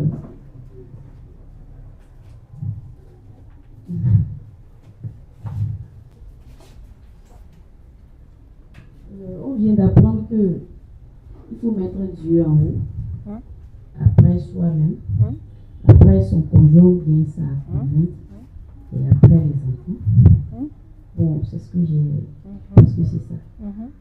J'aimerais savoir, je n'ai pas entendu la famille. C'est-à-dire que la famille vient en dernière position, ou bien elle n'existe même pas. J'aimerais savoir. Oui, merci. Ah, oui. Bah, tu veux répondre? Non, vas-y. Ah, okay. Mais oui, bien sûr. C'est vrai. C'est vrai que elle vient après. Elle existe, la grande famille, mais elle vient après.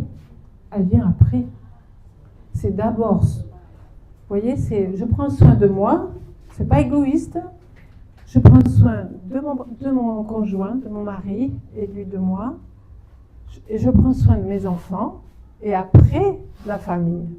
Alors, quand on a des parents âgés, il y a des périodes dans la vie où c'est compliqué, quand ils ont vraiment besoin d'un soutien important. Il peut y avoir des saisons où je vais peut-être passer plus de temps pour prendre soin. Il faut honorer nos parents. Attention, ne me faites pas dire ce que je n'ai pas dit. Il faut honorer ses parents. Mais le couple, la famille démarre une nouvelle entité. Alors je sais qu'en Afrique, la famille élargie est très importante. Et il y a un soutien mutuel qui est important. Mais ce n'est pas la famille qui nous dirige.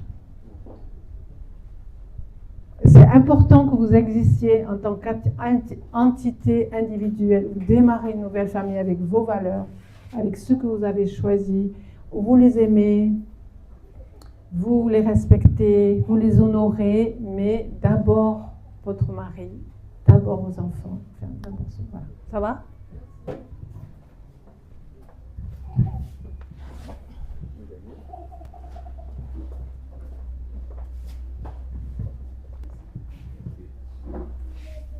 Et je rends grâce à Dieu ce soir pour cette opportunité d'avoir participé à l'Académie des parents. Et Madame Pauline et Fredo, soyez bénis abondamment. Merci. J'ai une petite question là. Quand vous êtes en train de nous parler, je suis en train de me regarder. Bon, je me suis retourné dans l'enfance, dans ce que j'ai vécu, parce que je n'ai pas vu la grâce d'être élevé, bon, en parlant comme ça. C'est ma maman qui m'a élevé. Donc, bon, je suis en train de voir, comme vous avez parlé des 4 R là, ça m'a beaucoup fait truc là, parce que, et quand vous êtes en train d'expliquer un peu, je me retournais, bon, il y a des choses que ma maman fait à mon papa, je crois que je suis en train de faire ça dans mon foyer. Et c'est ça qui ne m'avantage pas. Et côté de mes enfants aussi, j'ai le culot, bien je pousse la curiosité pour leur dire que moi-même je pensais à faire de trop quoi. Parce que bon, je suis au top, que je suis une maman extraordinaire pour eux.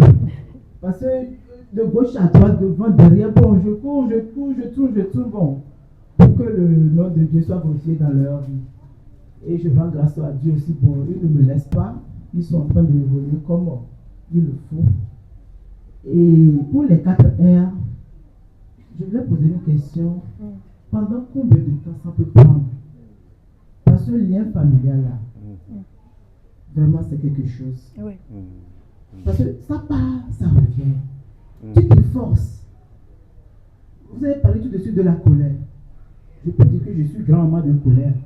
Parce qu'en un rien de temps, je ne sais pas. Il y a des stress du boulot. Tu reviens à la maison, tu déverses ça sur les enfants. Ton mari te parle. Il y a des choses. Jusqu'à quand? Et avec ça là, on peut faire pratiquer ça aux enfants. Eux aussi, bon, il y a des ados, il y a des jeunes. Je peux les faire pratiquer ça pour couper les mêmes fois pour le coup. Non, je ne sais pas. Aidez-moi un peu. Merci. Vas-y, Pauline.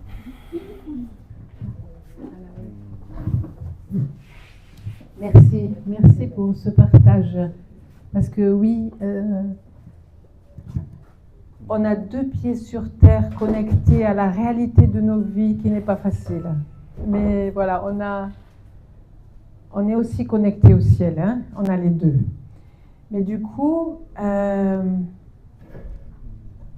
il faut, pour les guérisons profondes, parce que cette colère, elle parle, elle dit quelque chose. Il faut aller visiter cette colère. Qu'est-ce qu'elle dit, cette colère? Il faut prendre le temps de comprendre pourquoi je suis en colère au fond. Alors ça retombe, oui, sur mon mari, sur mes enfants, mais pourquoi? Et souvent, il y a une racine. Quand justement je parlais des émotions, il y a une racine à déraciner. Il y a une injustice. Il y a quelque chose, il y a une injustice subie. Il y a quelque chose qui ne s'est pas bien passé, qui était injuste. Et la colère, elle est justifiée, mais elle pourrit la vie. Elle pourrit la vie, votre vie, la vie de vos proches. Donc il faut aller écouter ça, mais avec quelqu'un. Il faut essayer de comprendre, écouter aussi, écouter le Saint-Esprit qui vous rappelle qu'est-ce qui s'est passé. Parce que si on ne gère pas ça, l'histoire se répète. Vous avez dit, moi maintenant je suis en train de faire pareil. Et ça c'est vrai, c'est un héritage. La colère, si on ne va pas la visiter et comprendre la racine de cette colère, parce qu'il y a eu beaucoup d'injustice, beaucoup de souffrance, il faut, et là, le pardon libéré, sortir de la prison. Parce que la colère, c'est parce que je suis encore dans la prison. C'est moi qui suis dans la prison. L'autre, il est là, il s'en fout.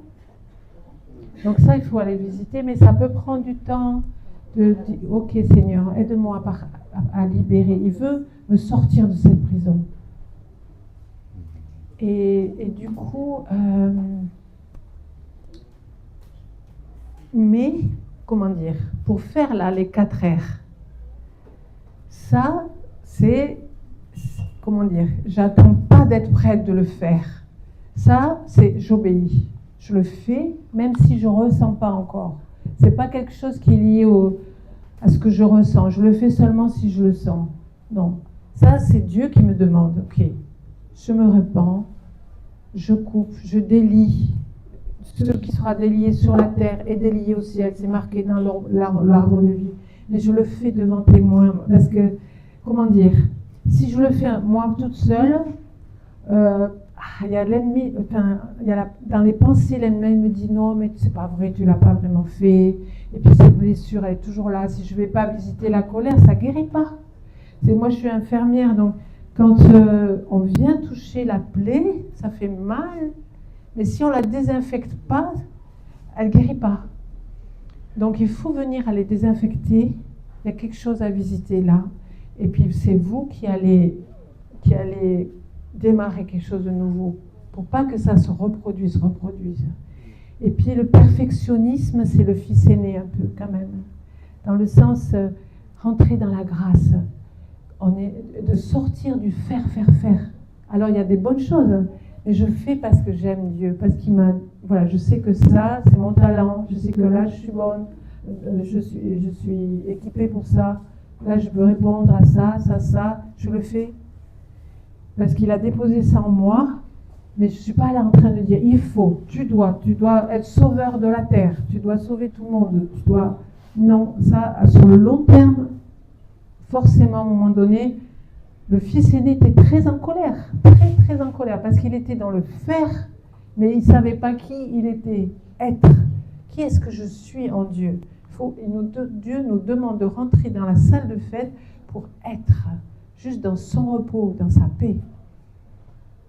Et puis peut-être encore, je suis pensée au le plus grand... c'est vrai que je n'ai pas parlé de ça, j'ai oublié. Mais un des plus grands défis, moi je dirais, c'est communiquer la foi à nos enfants sans être dans le légalisme. De dire, tu dois... Et ça, c'est l'amour qui donne... C'est en montrant à nos enfants qu'on aime Dieu, qu'on les aime.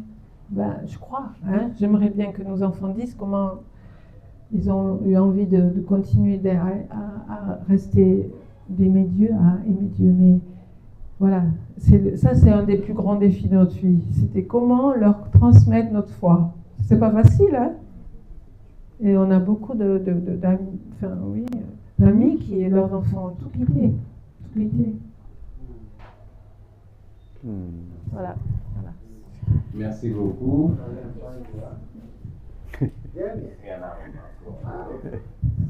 Merci beaucoup. Merci pour la présentation de ce soir.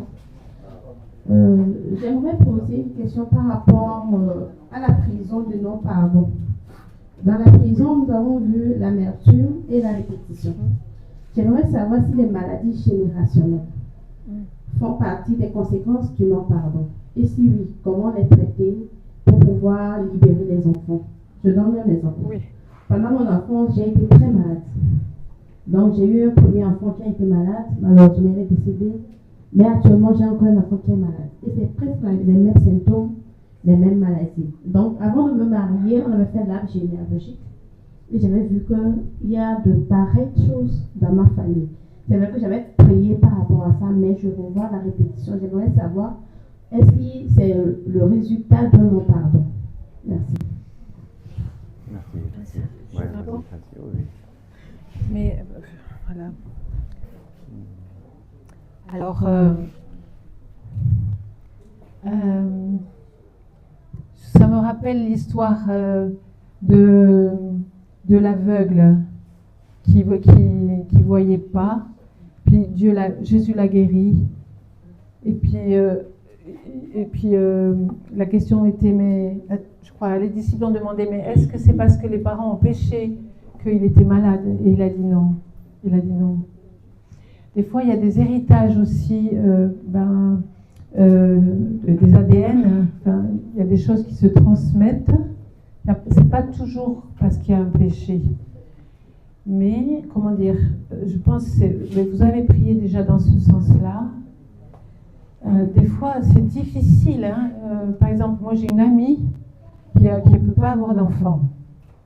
Et toute sa vie, elle a espéré qu'elle allait avoir d'enfants.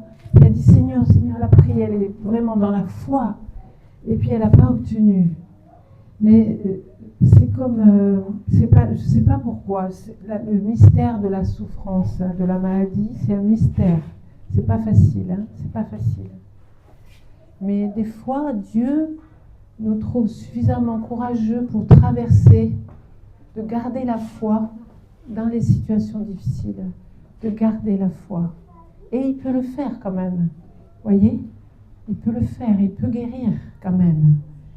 Mais parfois, il nous demande de traverser des choses difficiles avec courage. Et le fait de rester dans la foi, moi je vois cette amie que j'ai, qui n'a pas pu avoir d'enfant, mais quand elle témoigne comment elle s'est accrochée à Dieu, mais c'est extraordinaire. Tout le monde est impressionné, touché. Il y a quelque chose de tellement beau dans sa foi qui est restée solide à travers cette épreuve. Et on est tous dans le silence. On s'est dit waouh, on sent la présence de Dieu dans sa vie. Dieu est là, il est là. Il ne nous abandonne pas dans les épreuves, il ne nous abandonne pas. Mais il peut faire des choses. Mais des fois, voilà, il nous invite à traverser avec courage. Merci.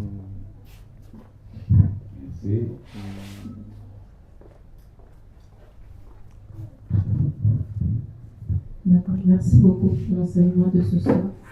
Moi, j'aimerais poser la question à savoir, est-ce que, après après avoir coupé ses propres liens d'âme, est-ce qu'on peut essayer de couper les liens d'âme pour une autre personne, que ce soit le conjoint, un frère ou soeur, et peut-être qu'il ne s'intéresse pas à le faire, alors que tu vois que ça pourrait peut-être agir, peut-être sur les enfants, si je prends peut-être le conjoint. Merci. À la place du... Non. Non. Non, on ne peut pas le faire pour les autres.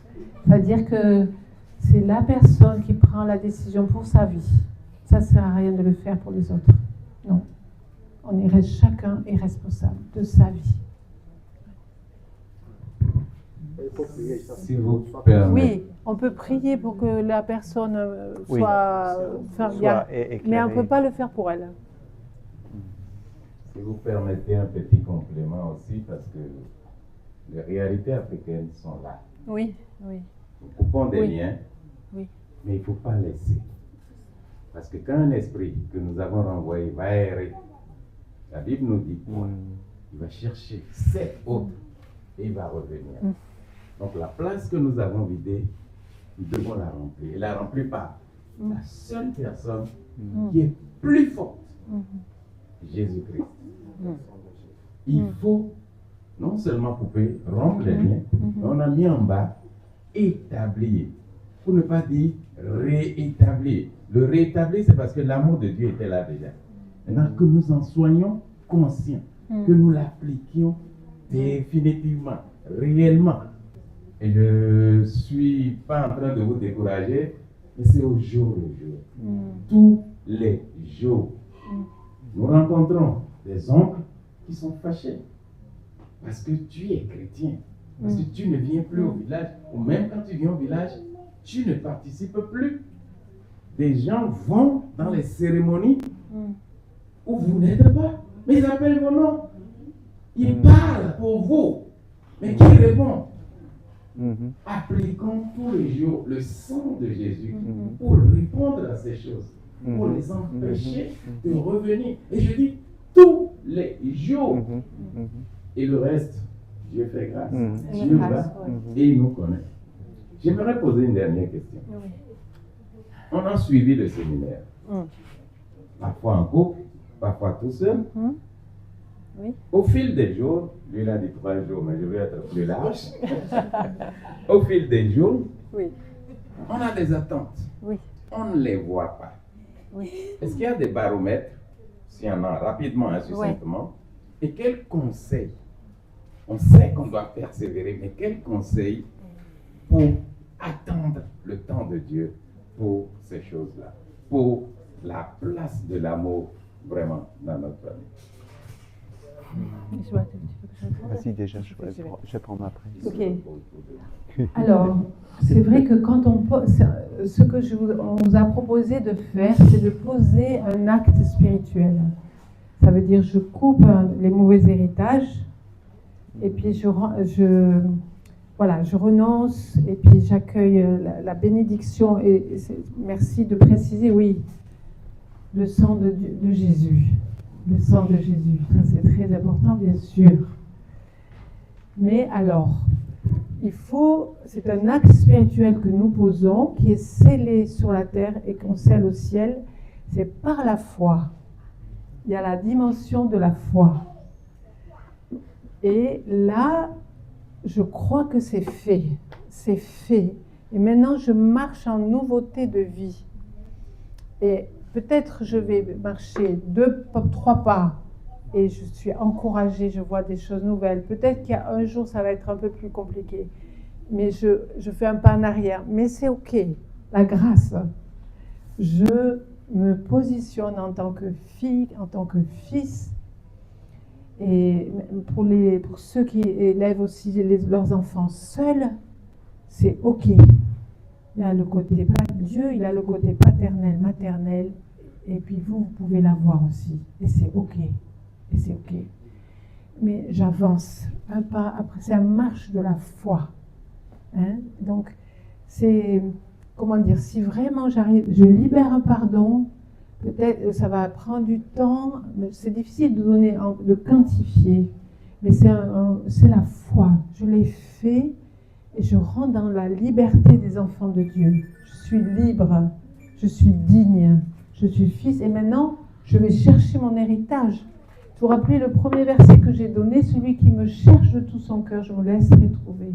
Ça veut dire, je vais chercher, Seigneur, j'ai besoin de ta paix, de ton conseil, j'ai besoin de ta sagesse, mais je vais la chercher aussi, je la cherche dans la parole, je la cherche auprès de mes frères et sœurs, le conseil, j'avance. Je ne sais pas si je réponds, tu veux rajouter? Oh, très rapidement, il y avait aussi la question de la persévérance, c'est ça. N'oublions pas que dans le jardin, la question de l'ennemi de nos âmes qui a été adressée aux humains, est-ce que Dieu a vraiment dit? C'est ça toujours qui revient. Est-ce qu'on donne accès au doute? Et je pense que cultiver dans la foi les choses, les actes posés. C'est pour ça que devant témoin aussi, c'est vraiment un moyen de dire oui, ça a été fait. C'est comme un acte notarié des fois, hein? C'est signé et on ne peut pas le mettre en doute. N'oublions pas qu'il veut remettre en doute tout ça. Et donc, voilà. Je pensais juste à ça. Encore une fois, merci à nos orateurs, mais merci également à vous. Vous êtes vraiment le signe même de la patience. Nous avons dépassé énormément. Que Dieu vous bénisse, que Dieu vous renouvelle. Rapidement, la table de livres est toujours disponible. Et si vous pouvez vous en procurer, ce serait bien. Si vous pouvez faire des commandes d'autres livres dont vous avez entendu parler qui vous seraient bénéfiques, vous voyez tonton Cyril, il pourra toujours prendre l'eau. Nous nous retrouvons donc demain, 8h30. Demain c'est le matin. 8h30, ce serait bien pour démarrer et pouvoir finir à temps. Parce que samedi, il y a beaucoup de choses à faire un peu plus tard. Nous allons prier. Hier, c'était un papa qui a prié. Aujourd'hui, je souhaiterais qu'une maman, gentiment volontaire, nous l'accompagne. Faut pas fuir, hein, maman. Il attend une maman. J'ai cru, oui, mais elle m'a tourné. Il y a une maman ici. C'est vous qui la désignez ou c'est elle qui se désigne? D'accord.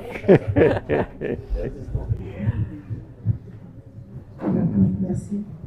Prions au nom de Jésus.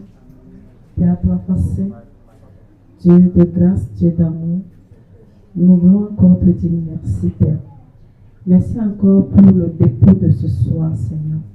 Merci encore pour les orateurs que tu as utilisés, Seigneur Papa, pour nous enseigner, Père. Merci, Papa, parce que, Seigneur Papa, nous croyons que, Seigneur Papa, ce que nous avons reçu, Seigneur Papa, que nous allons encore le mettre en pratique pour la gloire de ton nom. Merci pour la vie de nos enfants, Seigneur Papa, qui grandissent, Seigneur Papa, dans ta présence. Et que, Seigneur Papa, ensemble, nous demeurons aussi dans cette présence au nom de Jésus. Père Dieu, toi, foi saint, nous venons de finir, Seigneur Papa, et nous remettons, Seigneur Papa, nos voix en tes mains, Seigneur Papa. Merci de nous accompagner, Seigneur Papa, à destination, Seigneur, au nom de Jésus. Merci pour le sang de Jésus qui couvre tout chacun parmi nous. Et c'est dans le nom précieux de Jésus que nous avons prié reçu. Amen. Elle est où la bague? La quoi? La bague. Je vais redonner. Bon retour à demain par la grâce. Laissez les chaises venir. Mais nous, on n'est pas là demain, oui. Hein? Ah oui. 9h, 8h30. Attends, c'est 8h30 ou c'est 9h?